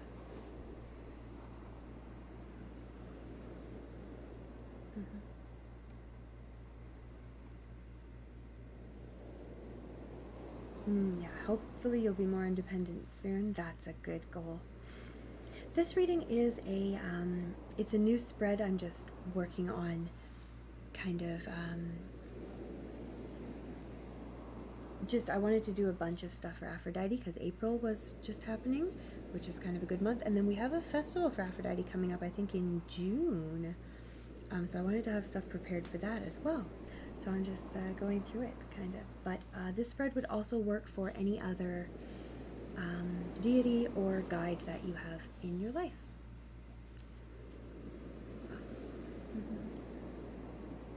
Oh, thanks. Yeah, I thought the green would go well with May right now.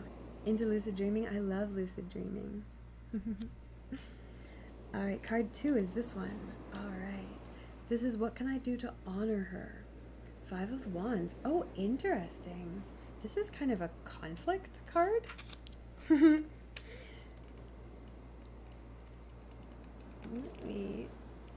That's just such a weird card for this question. I'm gonna look that one up too.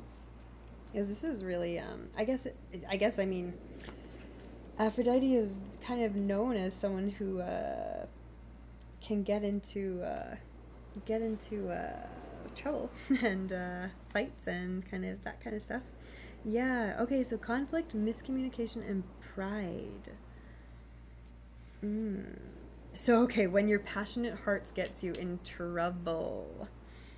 Oh, okay, so don't let, I would say, since this is about honoring, I would say stand up for what is important. Stand up for what you're passionate about. Oh, also, this reading would be good for anyone who would like to welcome in more of the ideals that Aphrodite represents into their life. So if you'd like kind of to honor love and beauty in your life, if you'd like to focus on kind of finding love or self-love and those kind of things, this reading would be good for you as well. So you can kind of take this advice to into your own life as well. So the warning here is to not let this turn into to get out of hand. Don't let your pride overwhelm, but use your pride to fight for what you're passionate about, what you believe in. And if anyone does have would like a tarot reading, a tarot card pulled for themselves, you can type, I think it's join queue or something like that. There's a command to join the queue, and then we will give you a reading as well.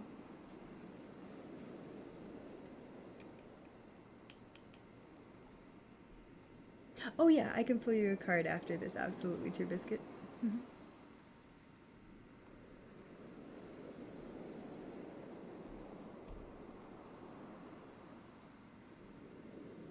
Yours to find a girl because you're feeling lonely.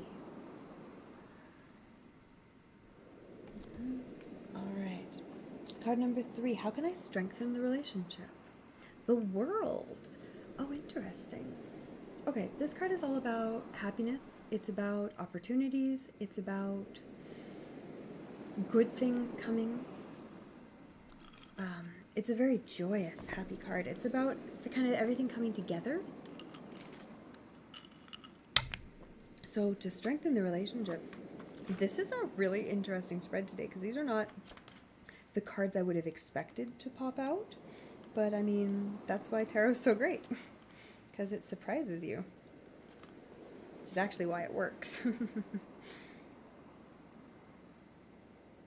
Alright, so yeah, completion, wholeness, infinity, kind of, this card is often sometimes represented by like the universe or galaxy or kind of that transcendence, something kind of greater than ourselves, basically. An understanding of your gifts and purpose.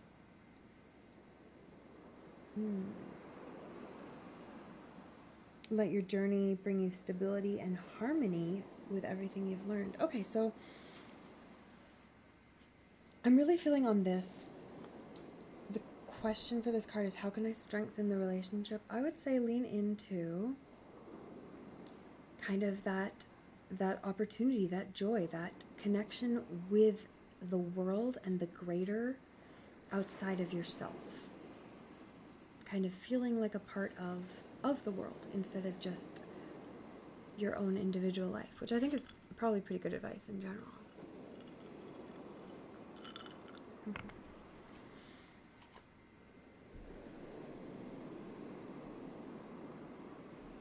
Unusual is good. I love the unique patterns in life, right? All right, card number 4.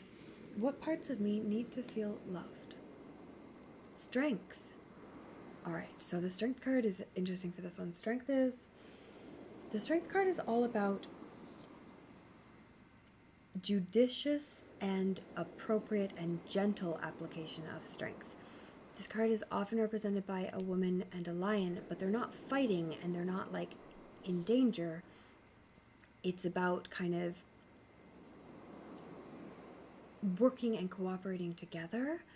And it's definitely about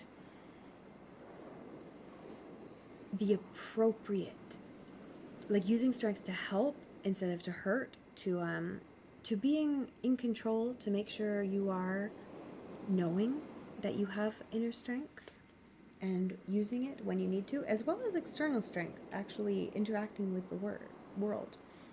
So what parts need to feel loved? I'd say remembering that you're strong, remembering that it is there, it is in you, and even if it sometimes feels like you're not sure if you're doing things right, or you're not sure if you're making the right choice, if you feel like maybe sometimes you're overreacting or underreacting, you have strength inside of you. You have that in you, and you do find the right ways to use it in the right places. And just remembering that. Remember to love yourself for being strong is the advice from this one. All right, number 5. What would you like to tell me about true beauty? 3 of Pentacles. All right, this is, oh my goodness, every card today is so unexpected so far. 3 of Pentacles is kind of a teamwork card. It's kind of a working with people card.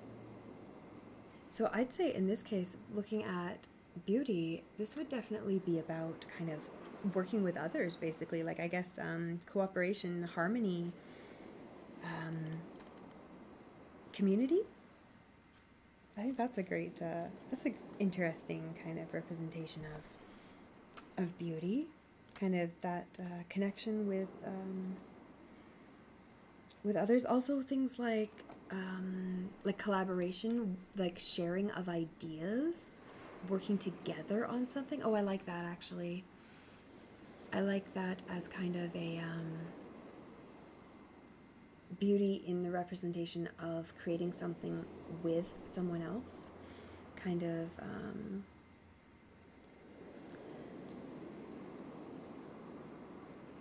that merging and blending of ideas in that true kind of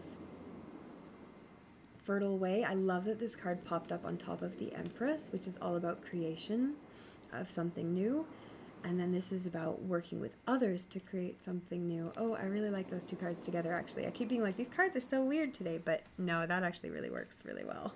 Pull those ones up higher so we can get the bottom cards on the page here. I like that, actually. That's kind of cute. That's funny. I'm like, this card's about work. I'm like, oh, no, I got there. All right, number 6 is there a message you have for me?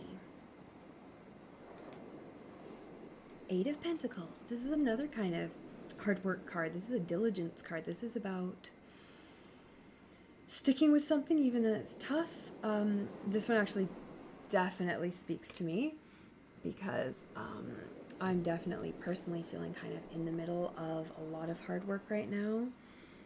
And this is about continuing to push forward, continuing to do what works, continuing to do what's important to you and what you know is going to get you where you want to get. Because the end of this suit, the Pentacles, 8 after 8 leads to 9 and 10, and 9 and 10 are big success cards. Those are kind of payoff, those are rewards, those are legacy and family and kind of completion and contentment cards. So, but 8 cards are generally kind of, I always say they're a valley card.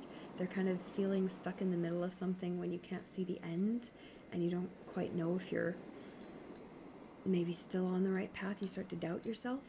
But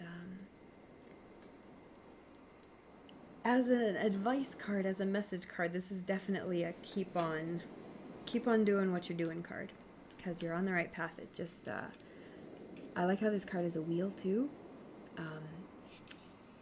That wheel's going to keep on turning. Oh, thanks for joining the queue, Dark Thunder Shadow Storm. I hope you're having a good time.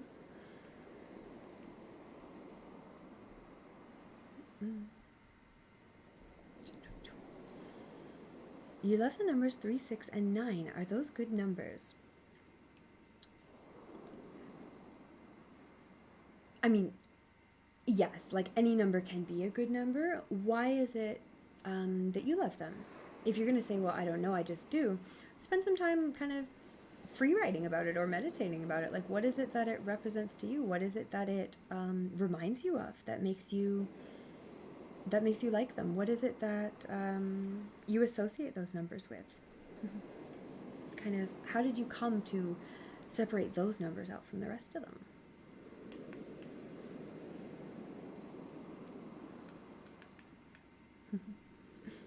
Yeah, I don't know, I just do. Yep. All right, the next card here is, what can she teach me? What can I learn from Aphrodite? Or what can we learn from Aphrodite? So Queen of Swords is a great card for a goddess. Swords is all about mental and thoughts, cognitive truth. Queen is all about internal. So knowing yourself, knowing your own truth, being true to yourself, and kind of knowing where that's leading you. This is a great card for learning from this particular figure, because yes, if you're thinking of like a god or a goddess who doesn't vacillate, who's true to themselves, who knows what they're about and what is important to them, what is true in the world to them, I think that's great. I'm going to look this one up to see if there's anything else in detail for this one. So yeah, mastery, self-knowledge, exactly, knowing yourself. Not getting swept into negative thinking, understanding the truth of a situation, especially the truth about yourself in any situation. Knowing your own mind. And I was just talking to someone the other day about the difference between reacting to situations versus responding, and kind of this card is a really good understanding of that, because it's all about knowing and understanding your own reactions and responses. So instead of just reacting with your first emotional kind of reaction, taking the time to ensure that you have an appropriate kind of, or not even appropriate, but have a response that gets you where you want to be out of the situation, instead of reacting in a way where maybe at the end of the day you followed your emotions, but it left you worse off than when you started, because people didn't understand and didn't connect and didn't agree with you, versus responding in a way where you can reach other people and they realize what it is that's important to you. So I think that's a great card for a lesson to learn. Up next we have short-term advice. Short-term advice is the Seven of Swords. Oh, we're back to swords again. All right, so 7 is, we're kind of coming off of that, swords is kind of a suit that gets kind of mean at the end of it. It gets kind of more of the negative things. This card is definitely kind of a, it's funny that this is under an advice card, because this card is all about, like kind of, it can be about scheming, it can be about tricking, it can be about stealing. It's about, in this case of the short-term advice, I would say this is a warning card to watch out for others around you who might not have the best intentions, who might be trying to take advantage of you, who might be trying to trick you into something, or who might be trying to convince you to do something that is against your morals, maybe against something that you know you shouldn't do. There might be some temptation, something that's kind of pulling you to something that maybe is the easy way out, and you kind of know better. So be really careful about the people in your life. This is short term, so in the near future, be careful about who's in your life right now, what they're asking from you, what they want you to do, and what they're doing behind your back. Especially if they're asking you to do something that you think is not right, what are they doing to you that they didn't tell you about that's also not right? Types of people who take advantage of others are probably also taking advantage of you. Or they're going to try to. So be careful and remember to know yourself and what is important to you and not get pulled into ideas that have short-term gains but long-term losses. So that's a pretty harsh card. That's a strong warning card.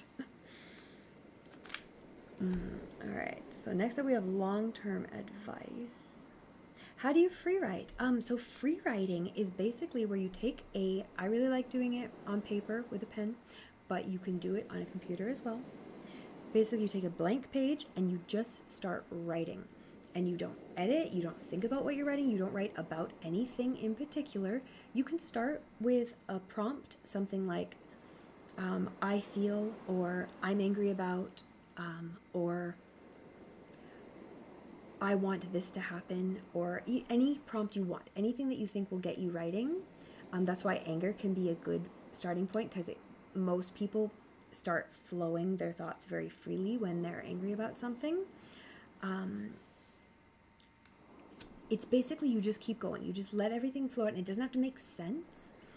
It doesn't have to be grammatical. It doesn't have to be even sentences. You can just write kind of whatever words come up, write whatever half sentences, and then switch to another one. You don't think about it. You don't reread it right away. You don't go back and edit. You don't cross out words. You don't bother to change anything. You just keep going to the next word and the next sentence. And you just keep going until you're done. And this might be 5 minutes. Especially if you've never done it before, it can be quick. But when you have a lot to get out, it could be an hour. You could just sit there and just keep writing and keep writing. So make sure you have a whole bunch of paper available, because you don't want to be limited by the space you have. You want to get everything that's swirling around in your head, especially if you're feeling anxious, if you're feeling depressed, if you're feeling nervous about something or confused. Free writing is such a great tool to really let your subconscious and your emotions kind of take the reins and let you understand with more clarity what's important and what you need to do. It can be a really good way to kind of figure something out if you're kind of feeling stuck. I really like it because the trick is you then read it back kind of a couple days later or a week later or a month later, or even just the next day. And you'll read stuff that you don't even remember writing, and you'll be like, oh my goodness, oh yeah, okay, that does make sense. Or you might read something and be like, really? What was I thinking there? And you'll have to kind of think about it and how you got to that point. And yeah, it's really neat. The first time you do it, you might not get much. Some people, like the first time I did it, I wrote for ages. But I know other people, the first time they did it, they really didn't. Like they did it for 10 minutes and they're like, I don't know, I'm done. But don't like put any expectations on yourself. Just let yourself write, and definitely don't worry about like the grammar or the spelling or is that the right word. Just get all of your thoughts out on paper. It's really, really therapeutic and really cool because it can really help you know more about yourself. All right, last card for this spread is long-term advice. The Fool. That's a great long-term advice card. Okay, the Fool is all about taking chances, taking leaps, diving in, going headfirst into life and living. The Fool is great advice in any situation. No, not in any situation. It's good advice in situations where you're not being taken advantage of. But I like this as short-term and long-term too. Because short-term, be careful of what you're doing in the minutia. Long-term, don't let it make you jaded. Make sure you're still living life, loving life, going out to find love, going out to appreciate what's out there, who's out there, what you can learn, what you can meet, who you can meet, kind of where you can go. Yeah, the Fool is a great long-term advice card. Kind of live life open to experiences is kind of what that's saying.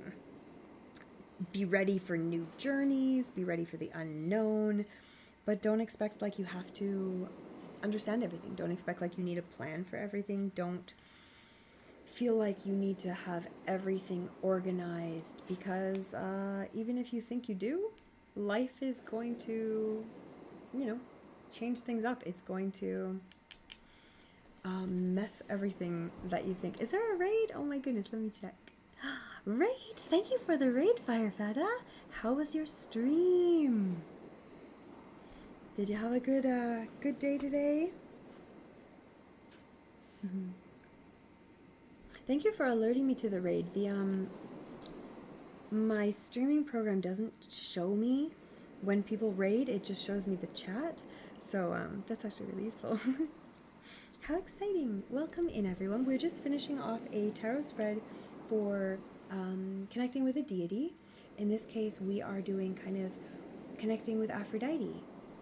And the cards we had were about, I'll recap here now that we've got them all. We've got the Empress for her role in your life, kind of that reminder of creative nurturance.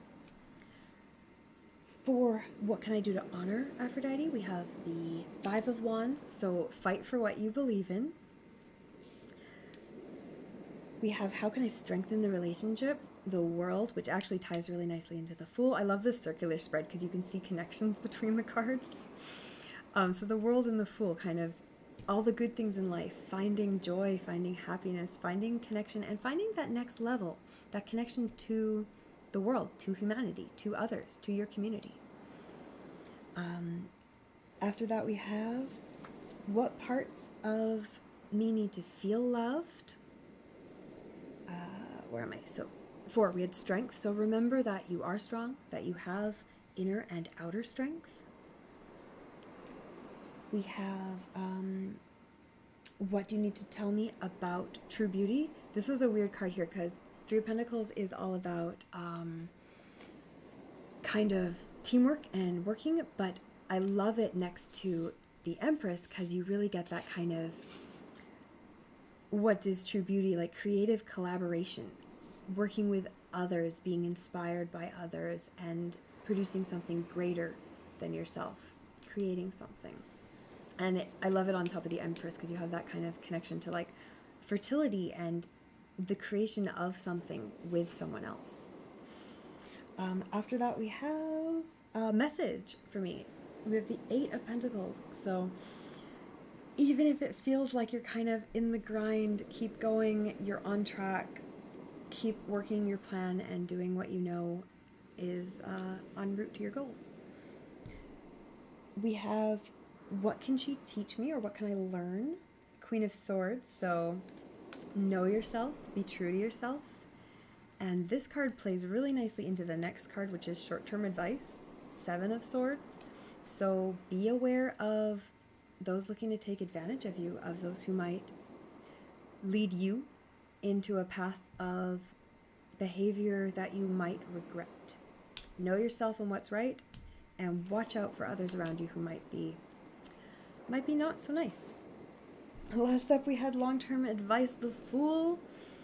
This is just a great little end cap of kind of go out there and live life. Be open to things, enjoy the world, and kind of stay curious, which I think is great advice. All right. Stream was great. Great vibes. Oh, we got so many emojis. I love it. Woohoo! All right, if anyone would like to join the queue, I think you can type, the command is join, and I think we have a couple people in that queue right now. So let's kind of see what we've got. All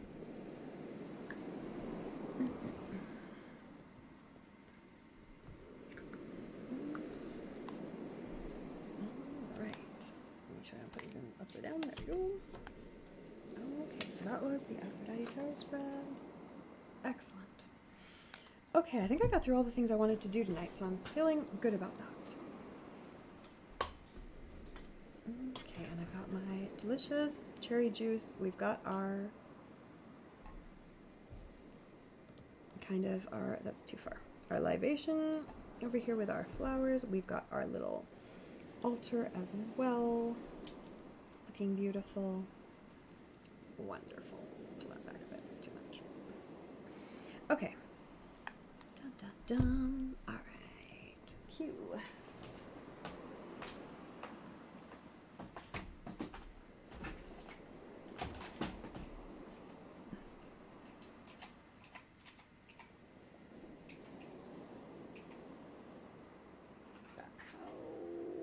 Is that the right command? All right. Is Queen of Pentacles still around? I know you're around earlier. Are you hanging out right now? We'll pull a card for you. Otherwise, we have True Biscuit. What is your question, True Biscuit? If you have a yes or no question, I can work really nicely with those. Otherwise, just let me know what your question is.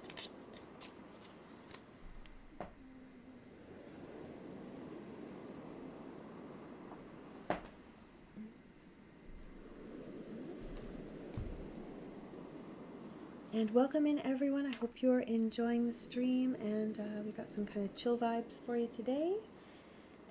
Our nice ocean waves to go along with the Aphrodite theme. Also, everyone, make sure you, if you're on TikTok, you can check us out there. If you like Discord, we just started a Discord, so it's pretty small, but it's brand new, and there's going to be lots of stuff happening on it. Yeah, so give it a join, and especially if you are a big Discord user, you love chatting and posting, yeah, we'd love to have you. All right. All right, is Murdy009 here? If you've got your question, you can ask that as well. Otherwise, we're going to do Dark Thunderstorm's question because that's the only one we've got so far. If you are in that queue we just typed in, yeah, ask your question and we will pull a card for you. Otherwise, you can join the queue as well. Command is join. Murdy, what is your question? And True Biscuit's going. Okay, perfect. Alright, so we're going to do True Biscuit. Murdy, you can type your question in the chat there. And we're going to draw a card for True Biscuit. Wondering when you're going to meet a girlfriend. Same as Dark Thunderstorm. So many questions in the head. I feel that. I feel that.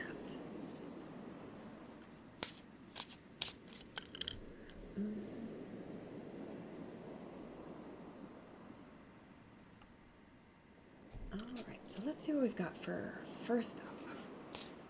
Meeting someone, meeting a girl. Queen of Swords! Haha! Alright. Queen of Swords is all about, we were just talking how much it's about knowing yourself. It's about knowing how you think, what you care about, what's important to you. It's about making sure you understand how you communicate to others as well, kind of in the sense of starting a new relationship. This is about being able to, number one, understand what's important to you, and number two, express that and communicate that. So this is definitely kind of, to make a connection with someone, you have to make sure you understand what it is you want from a relationship. What is it that you need in a relationship? What is it you're looking for? What kind of things would make you happy? Now, this isn't like a shopping list. This isn't like, I want someone who has A, B, and C. This is about what's important to you. What kind of things do you like to spend your time doing? What kind of things do you want to spend time doing in a relationship? What kind of things are you wanting to learn and grow with? What kind of things are important in your life? Like, is your family important? Do you have pets? Is your job and career important? Or are you kind of still in school and still figuring that out? I would recommend, again, like, I'm such a big fan of writing things down. Journaling. Start a page in a notebook or a journal and just kind of write down all the things that are important to you and what's important to you in a relationship. Kind of And then when you go out and you're meeting people, you're going to start to meet other people who are also understanding what they want, and that's when you're going to make a connection. But you have to start, you have to make sure you're really clear on who you are. And then someone is going to be able to see that. That's what I'm feeling with that card there.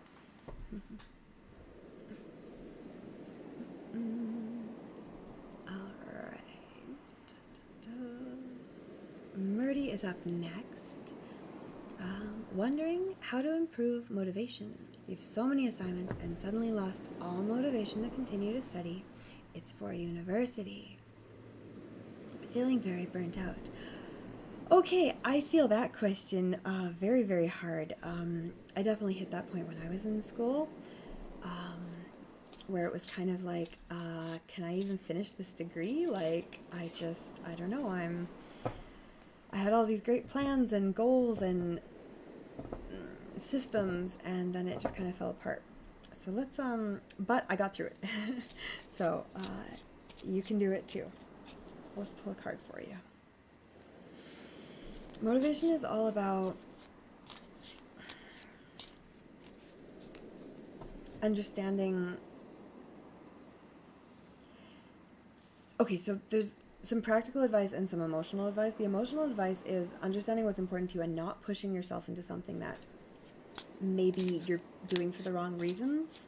I know some of that was my problem. It was like, well, I want this degree, but like, it was for the wrong reasons. I still ended up getting it, but it was a struggle because of that. And some of it is about practical details, like making sure you're motivating yourself correctly. I just learned about a system called Gretchen Rubin's The Four Tendencies, and it's about how we relate to internal and external obligations. So some people relate to both of those obligations very well, and they follow all the rules and they get everything done on time, and they're very precise and careful about those. Those people generally don't have a lot of trouble with motivation and burnout because they just follow the rules, but they can have trouble with being a stickler or getting stuck in rules that don't make any sense. Those can be the people who kind of follow rules even when they're causing harm. So all these personalities have a good side and a bad side. The second type is people who really like to question everything. They work really well when obligations are set by themselves and they believe in them, but they work really poorly when obligations are set by other people. So they can do great in university if they understand why they're there, and they can do really terribly in school if they feel like it's maybe their parents' idea or a teacher's pushing them too hard. That's the second type. If you're that type, you want to know why you're there.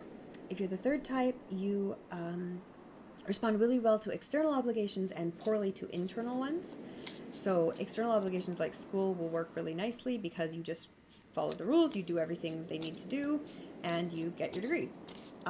They can get in trouble when they're left to their own devices. So if you're doing online courses where maybe you have to do a lot of homework on your own, and it's not about handing something in, it's about studying on your own time for a course that maybe doesn't have much work but has a lot of maybe midterms or something. That's where they can get into trouble because it's all about self-regulating. And the last type is the type who responds poorly to both internal and external obligations. That's me. And basically you just, anytime anything is a expectation, you go, well, I don't want to do it anymore. If you expect this from me, I don't want to do it. And that's a really annoying type to be, but there are benefits because you're the kind who actually challenges systems when they are a problem. So there's benefits and negatives to all the types, and it's Gretchen Rubin, The Four Tendencies, and I would highly recommend reading it because it helped me a lot. I only learned about it recently. I wish I'd known about it in university. I'm going to actually pull a card from you now, too. I just had to go on that rant because I thought it was a really good way of looking at motivation. Card for you. Seven of Wands. All right. Okay, so we're talking about motivation. Sevens are kind of, again, they're in between cards. They're kind of, Wands is about desires. This is about your goals. This is a great suit for motivation. We're coming out of kind of that, kind of some conflicty cards here. This is about challenge. It can be about fighting. It can be about defensiveness. Is there something that is you feel like you're fighting or defending about? I would say on this question in particular, did you set your goals to defend your sense of who you are and not what you actually want? Make sure you reevaluate your goals regularly.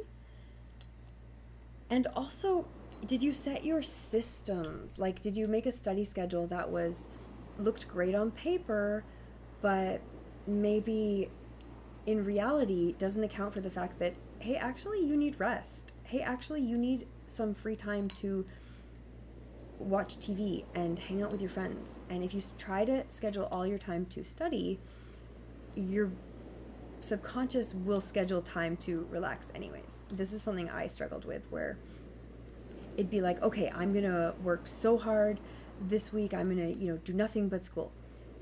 And then like by the third day, you're like, why am I on Netflix? Right? And there's kind of a quote, if you don't schedule maintenance for your equipment will schedule it for you. And it goes the same for human beings. If you don't schedule time to rest, your body and brain will schedule it for you, and you won't like when it schedules it. So make sure you are incorporating a balance. Make sure you haven't been overburdening yourself. Make sure you are taking time to do the things that rejuvenate you and replenish you. So if you're an introvert, make sure you have time to sit and read a book. Make sure you have time to maybe do something creative, like write or paint, or like just watch movies that inspire you. If you're an extrovert, make sure you have time to go out and see people. Make sure you get to talk to people, make study dates, spend your time with other people. This is actually really good advice for introverts too. Even if you think you study best on your own, hey, guess what? You'll study so much better with another human being in the room. It's a scientific principle called body doubling, and you can actually watch co-working streamers on Twitch for the same idea if you don't have anyone maybe to study with in real life. But it basically is that studies show that just having someone else working in the same room, even if they're not working on the same thing, or even if they're not working at all, like they can just be hanging out and watching TV, as long as they're not distracting you, right? Like if they're using headphones, right? But just having someone in the room makes a huge difference, and you can kind of focus better and actually get stuff done. If you're the kind of person who finds you sit down with your books and then an hour later you really haven't actually opened them, or maybe you've opened them but you haven't really read anything, or you haven't completed the assignment, or you haven't written anything in that paper that's due, having someone else there can be a real help.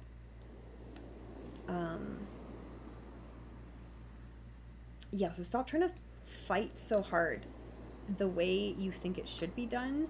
Again, this card's about defensiveness. You don't have to do it the way it's supposed to be. You don't have to do it the way other people do it. You don't have to do it the way you think you should. Find lots of little tips and tricks that work for you.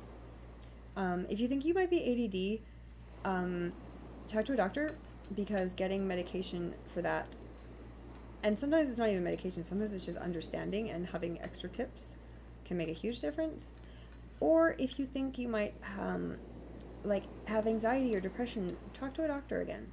Make sure you actually make sure there isn't anything bigger that might have more support systems available. And then don't be so hard on yourself. Find ways of balancing. So that was a really long answer. Hopefully that was of some help. Yeah, it feels like you hit a brick wall. Do you do past lives? I can do past lives in the sense that I do everything, which is I will give you kind of insights from the cards as to what your subconscious would like you to know about what you think about past lives.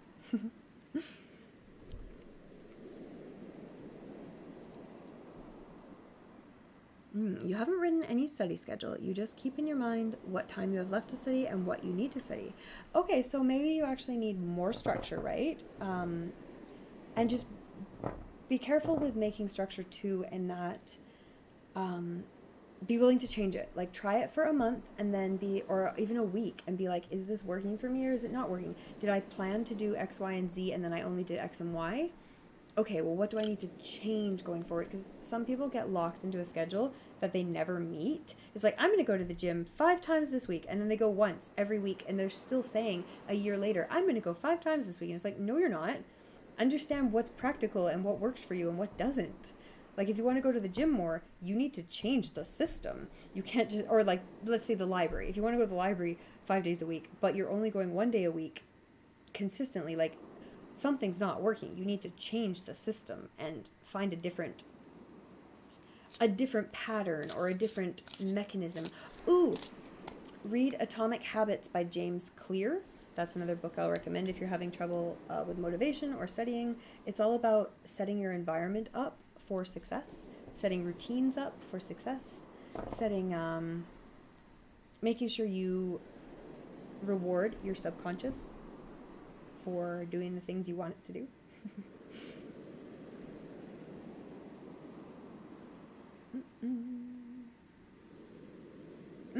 What kind of life you lived before this one? You look so much like your great-grandfather, and you feel like you could be him. Ooh.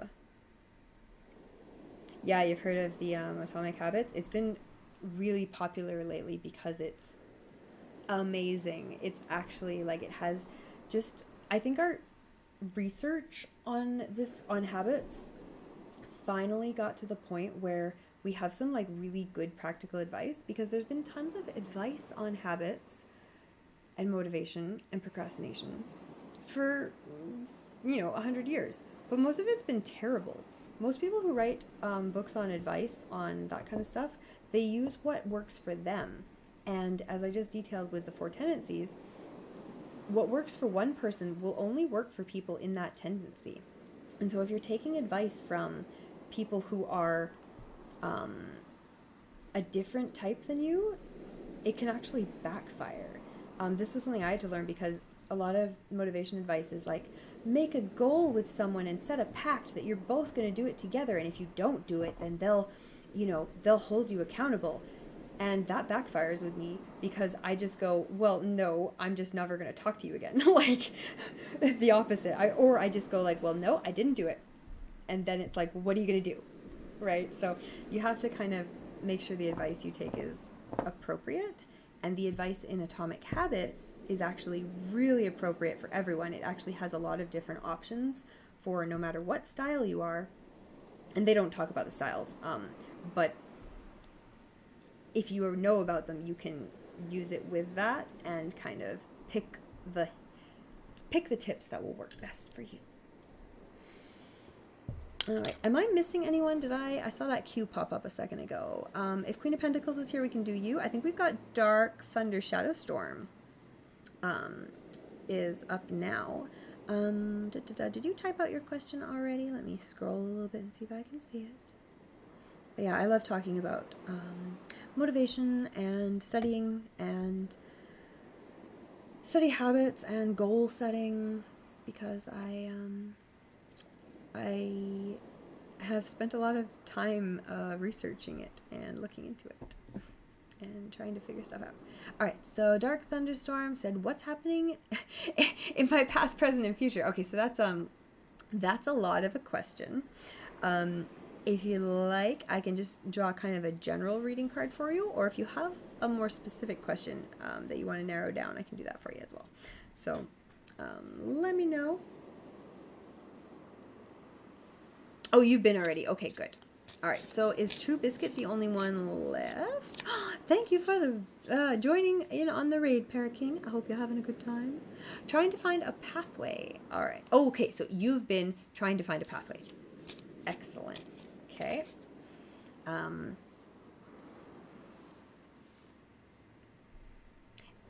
See if there's something in particular you're curious about or confused about. If you can say something like, what would, yeah, I think, True Biscuit, I think I'm done the queue now, so you'll be up next here. Kind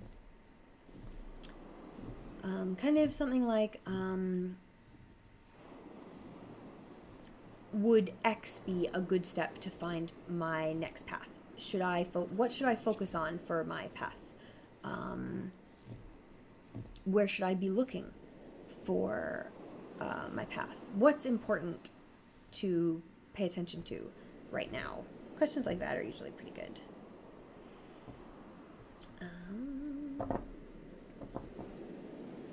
And for True Biscuit, I'm probably going to do similar questions for you as well. We'll probably do something like, what should I know about, or what can I learn from a past life? Or, and let me know if you have a particular question that's popped into your head, or something like that. Like, what would a past life want to tell me, or want me to know, or what advice would they have for me, or what could I incorporate into my life from them? Is what I would, something like that. Okay, we did on the girlfriend. Yeah, we did True Biscuit's girlfriend. That's correct. Okay. Okay. Bum, bum, bum.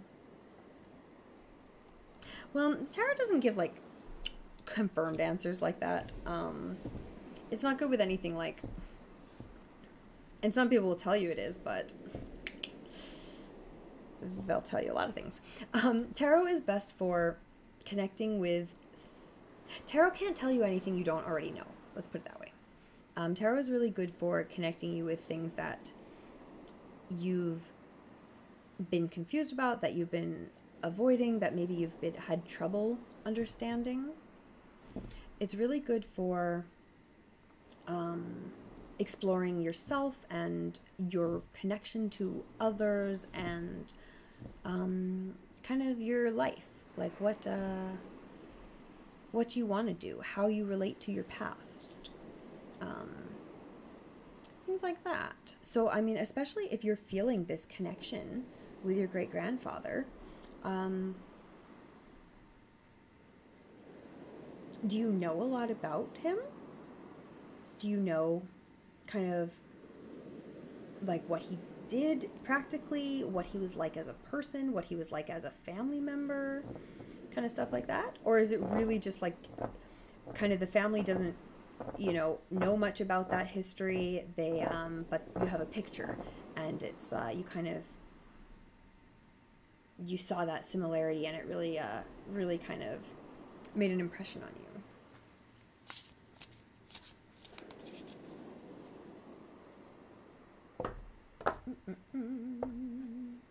And also, if anyone else wants to join the queue, feel free to type join, and I'm going to switch tarot decks here over to my other deck that I'm using today. Also, if anyone's here, make sure you do check out TikTok, and we have a Discord to check out. Alright, I'm really pleased with today. I got a lot of things done.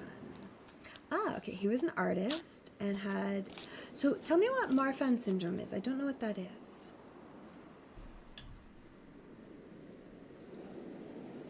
And your family said you have his mannerisms, and you draw and you're creative. Okay, and Dark Thunderstorm said you've been trying to break free from a constant circle that traps in the same place, as you cannot break the cycle of life that you're stuck in, trying to find employment and still keep your employment, but you keep getting in a cycle of job hopping. But what could have happened that would have caused you to keep getting stuck in life? Alright, so this is a great kind of question for tarot. 100% we can work with this. Yes, definitely. Okay, these cards. There we go.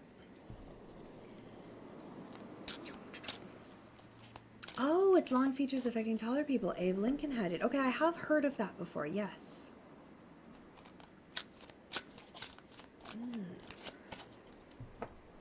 Okay. Alright, okay. Alright, so we're going to do both of these questions here.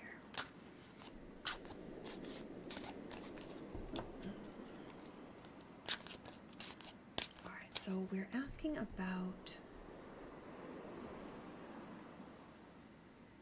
kind of breaking free from a cycle and what is causing you to feel like you're getting stuck. All right, so we've got, what is that, a 7 of Wands. So Wands is your desires and your goals. 7 is that kind of, we just had this card. So this is about defensiveness. This is about your ego. This is about kind of feeling challenged is definitely what you're feeling like. You're feeling stuck and trapped and that you need to kind of change something. Hey, Master Deity. In this case, I feel like there's something that has... This could be someone has said something, someone has told you something, someone has indicated something to you. I'm feeling that kind of made you feel like you couldn't do it, made you feel like you were incapable of maybe what you really wanted to do, or maybe that it would be too much work, or it wouldn't work out, or it wouldn't be worth it. I feel like there was something that you were really excited about that got kind of quashed, and maybe even like taken away before you even had a chance to really get excited about it. Like maybe you kind of feel like everything you've been interested in has kind of been like, you realize like, you're like, no, that wouldn't work. And it might be because kind of the people around you or one person around you kind of bring that kind of mindset and can bring maybe everything down, or maybe it's just you that they're critical of. Someone who's kind of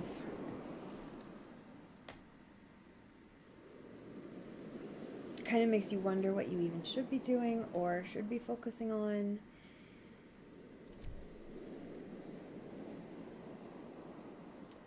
I'm feeling that kind of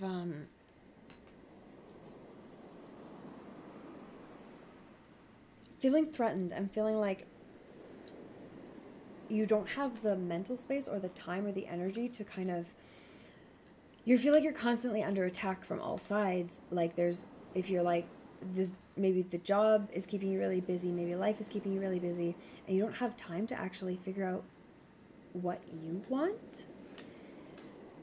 This would be a really good opportunity to spend some time, again, free writing, but in general, journaling and exploring options. Because the nicest thing about life is that if you decide on something, you can change in the future and you can just try something new. If you like something for a while and then you realize you don't love it as much anymore, you can just try something new. I think people get wrapped up in this idea of, I need to know what I want for the rest of my life, and that's who I'm going to be and what I'm going to be forever, and that's going to be what's the most important thing to me. But it doesn't have to be. You can have something that you love and that you like doing for a while, and then you can find something else that you want to do. And most people, that's actually what they do in their lives. They change kind of what's their focus, and it might be one job for 5 years, and it might be family for 10 years, and it might be a different job entirely for, a couple of years. Then it might be a creative pursuit. Or it might be a creative pursuit running this whole time. Like maybe if you love music or you love art, like it could be something that you just do as a hobby, that even if you're not making money from it, it might be what kind of is the most important thing in your day. And I know a lot of artists who would never do it as a career, right? Because it wouldn't be enjoyable to them anymore.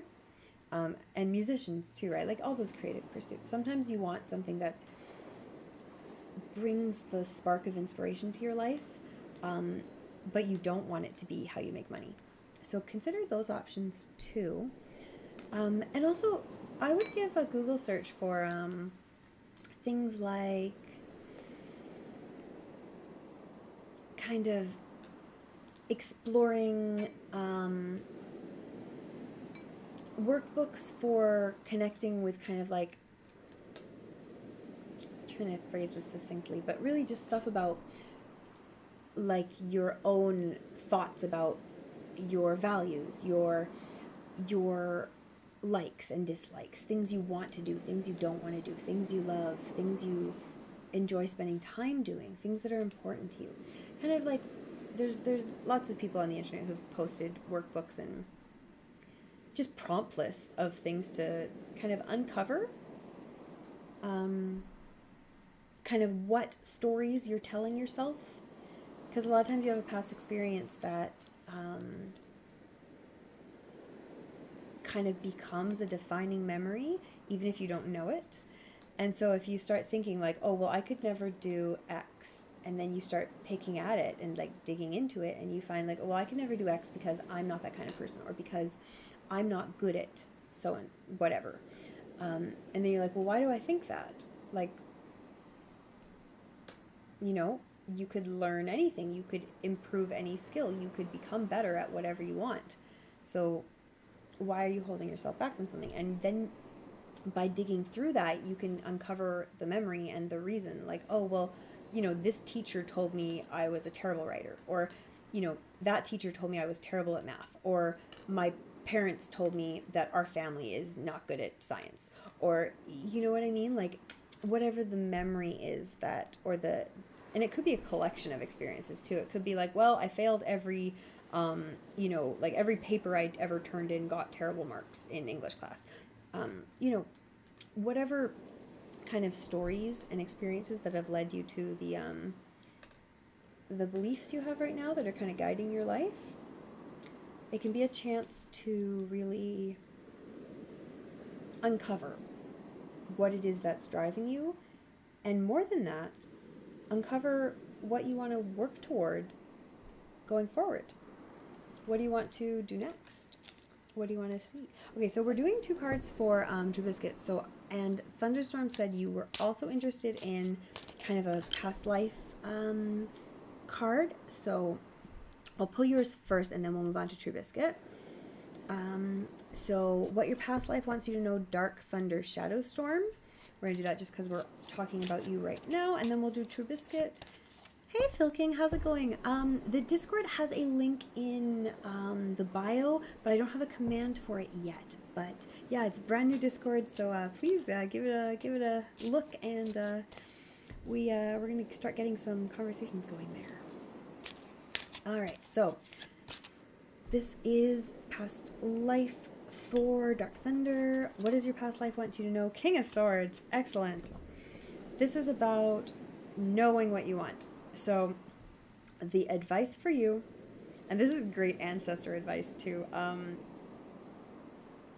be confident in what you know. Be confident in the truth that you see and the truth that you put out into the world.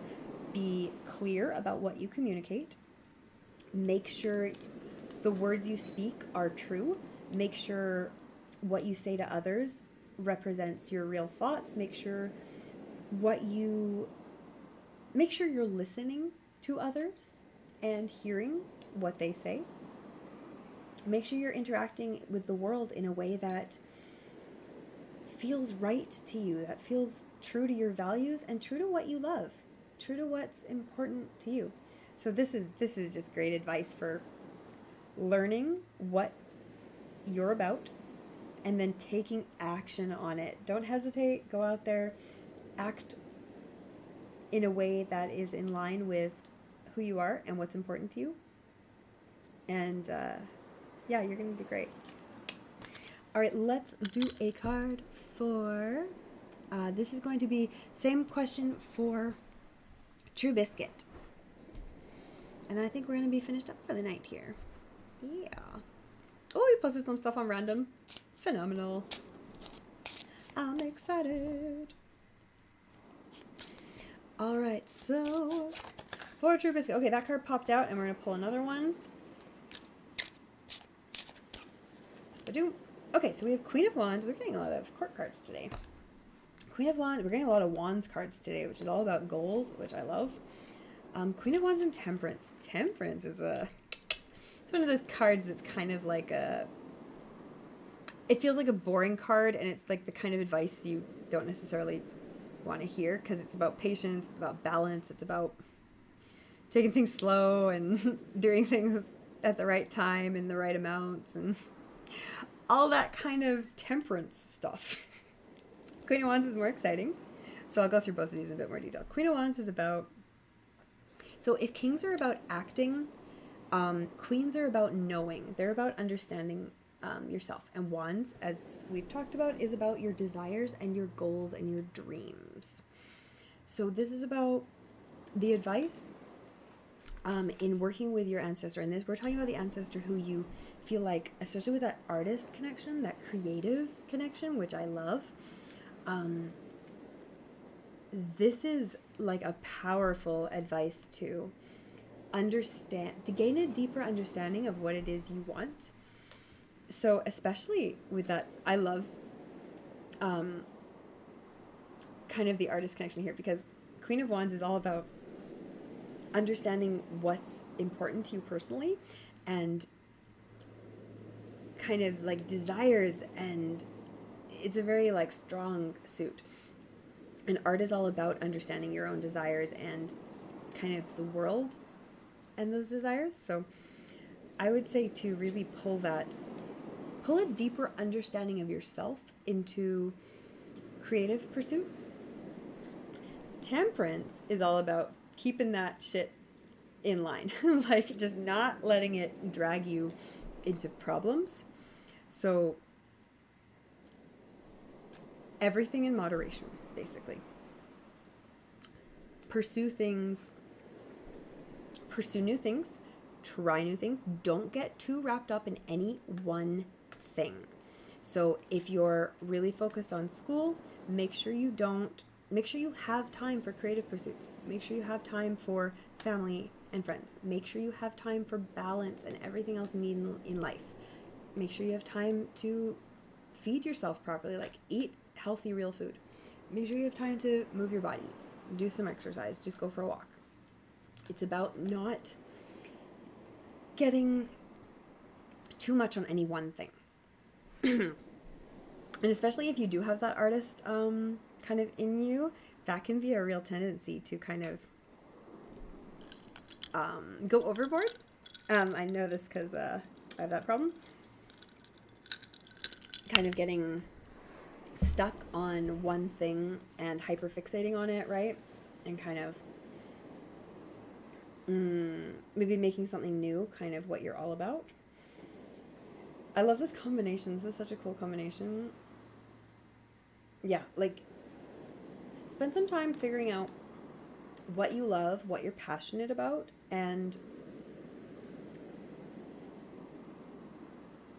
what your goals are going to be and why they're important to you, because that's going to help you meet them. That's going to help you move forward. And then use Temperance to keep your plans in line. So use this to help guide your plans, kind of where your plans are directed, and then use Temperance to make some plans. Like set out a schedule, set out a plan. It doesn't have to be detailed. It can just be like, I'm going to do X, Y, and Z over the next month, right? Like just set out your goals in writing. So you kind of have, or at least a to-do list, so that you kind of have some sort of structure to that. Because Temperance is all about measured, even, kind of slow progress, but stable progress. So hopefully those are some good, hopefully that's some advice that makes some sense to you.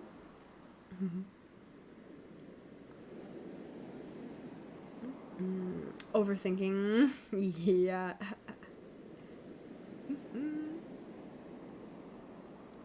All right, well, you're very, very welcome. All right, I just saw that we had, what do we have? Phil King joined the queue. Phil King, if you have a yes or no question, type it out in the chat, and we will pull a card for you. And then queue is going to be closed after that because my voice is getting sore, and I'm going to go to bed. But I will pull one more for Phil King. And then we're going to find, we're going to see if there's anyone to raid, because I know it's getting pretty late in the Twitch world, given time zones right now, so I'll see if there's anyone out there.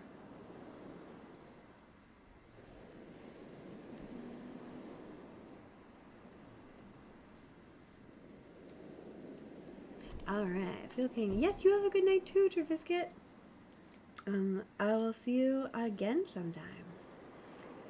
Alright, Phil King, what does my future look like? Tips, all something like that.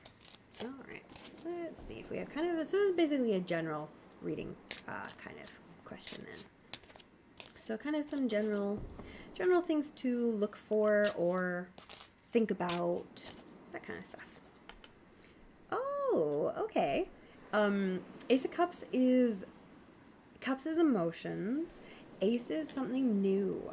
So this card often means new love, new relationship. It could also be a new creative pursuit, considering we were just talking about all those creative pursuits for everyone. This could be a new hobby. It could be a new artistic pursuit, a new like if you're a musician, if you're a designer, if you're a creative person, it could be a new creative pursuit. It could also be a new pet. It could be a new family member. But yeah, be on the lookout. If you are unattached, like if you're not in a relationship, this is often a new relationship, a new love.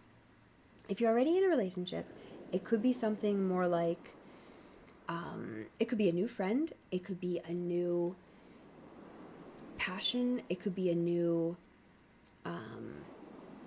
basically a new connection to something that lights you up inside, something that makes you feel full, something that feels like your cup is overflowing. Yeah, just something that really resonates with you on a deep emotional level. You're single? Yeah, so I'd be on the lookout for, be really open and talk to people, meet people, look at people you already know with new eyes. There could be someone that maybe has just been kind of thinking about things or has recently, started looking at you in a new light, or it could be someone you haven't met yet that you're about to make a connection with, and make sure you're brave and you act on it. And it might not be who you think it is. Sometimes, life is tricksy that way, right? It could be like, oh, I've been waiting to, talk to this person. I'm sure we're going to be together. And then it doesn't work, right? Like, they're taken or you get turned down or whatever. But it might be the next person or your friend of a friend or something like that. Mm-hmm. But yeah, be brave, be open, and remember to bring that sense of the Fool into your interactions, that kind of openness, curiosity, sharing who you are and learning who they are. And that's where this connection is going to come from. Gotta act nervous. Yeah, and remember to be aware that most people feel and act a little nervous when they're meeting someone new or when they're talking to someone they like. But it's okay, because that's endearing as long as you're polite and willing to take no for an answer. And yeah, you're gonna make that connection. Someone's gonna laugh at the same things you do and kind of see all the see the things you do as weird in the same way they're weird, and all of that kind of good stuff. All right, thanks so much to everyone who was here tonight. I hope you enjoyed. I hope if you got a card pulled that it had some insight for your life. If you would like a private reading or a longer reading, make sure you do check the link in the bio. I have those starting, I think, at $10 right now. Yeah, there's going to be some cool new stuff coming up soon. We just hit 20K on TikTok, so we're going to be doing probably some community days. We'll probably do a live stream on probably TikTok, YouTube, and Twitch on different days. I think coming up near the end of the month, kind of near the 17th. We're going to be doing some giveaways and some other stuff. We have a shadow work journal workbook that's coming out soon, kind of in the next week. It's already finished. And if you'd like to be the first to hear about new stuff, join the mailing list. We also send out a free calendar wallpaper every month. That's about all we send out. Because I get busy. Discord is new. TikTok's been kind of quiet last month, but I'm hoping to post more on it this month, especially to kind of celebrate. And yeah, I hope everyone is having a beautiful night. I hope you're having a wonderful time. I hope you have a wonderful week. I usually try to do tarot on Tuesdays, but sometimes it's other nights, like Monday or Wednesday, or other nights entirely. But check back on Tuesdays, and I will see you guys all later. Let me see if I can find someone to raid. We'll find a music channel if there's no tarot channels.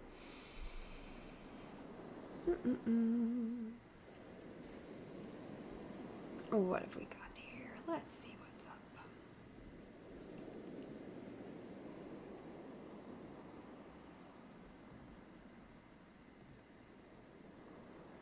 If anyone has any recommendations for who to raid, let me know. If there's a music streamer you like, or someone else who does like really chill kind of ASMR or chats or anything like that.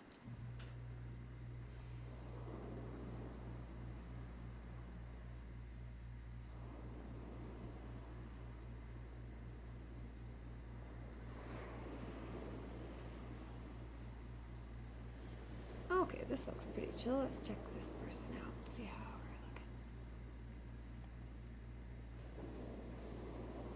we're looking. And welcome, Aaron Salex. I hope you're having a good night.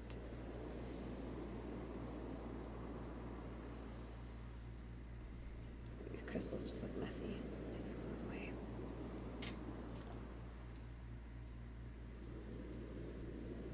There we go. Not funny. I like that better like that.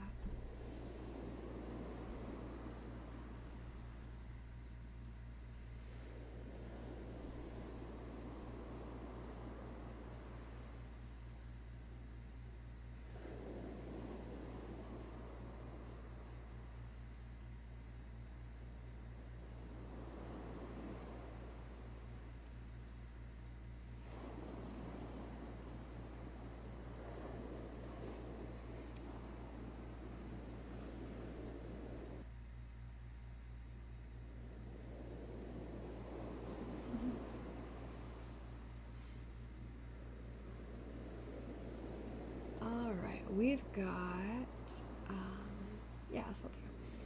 we've got Lindrox. Let's give them a raid. All right. Excellent.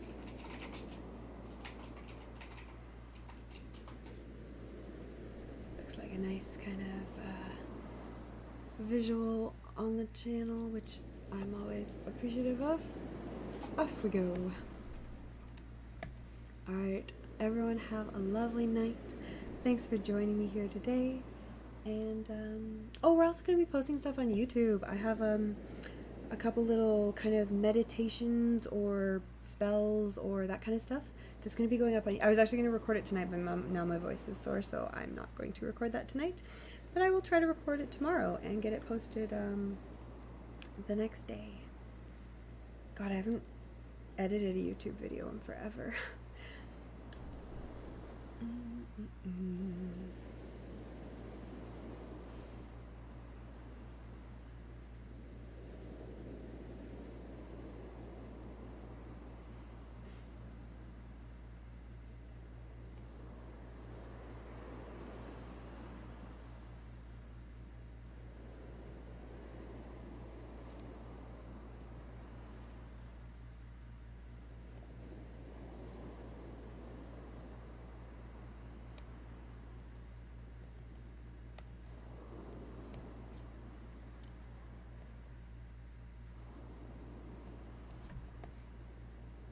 Alright, bye guys.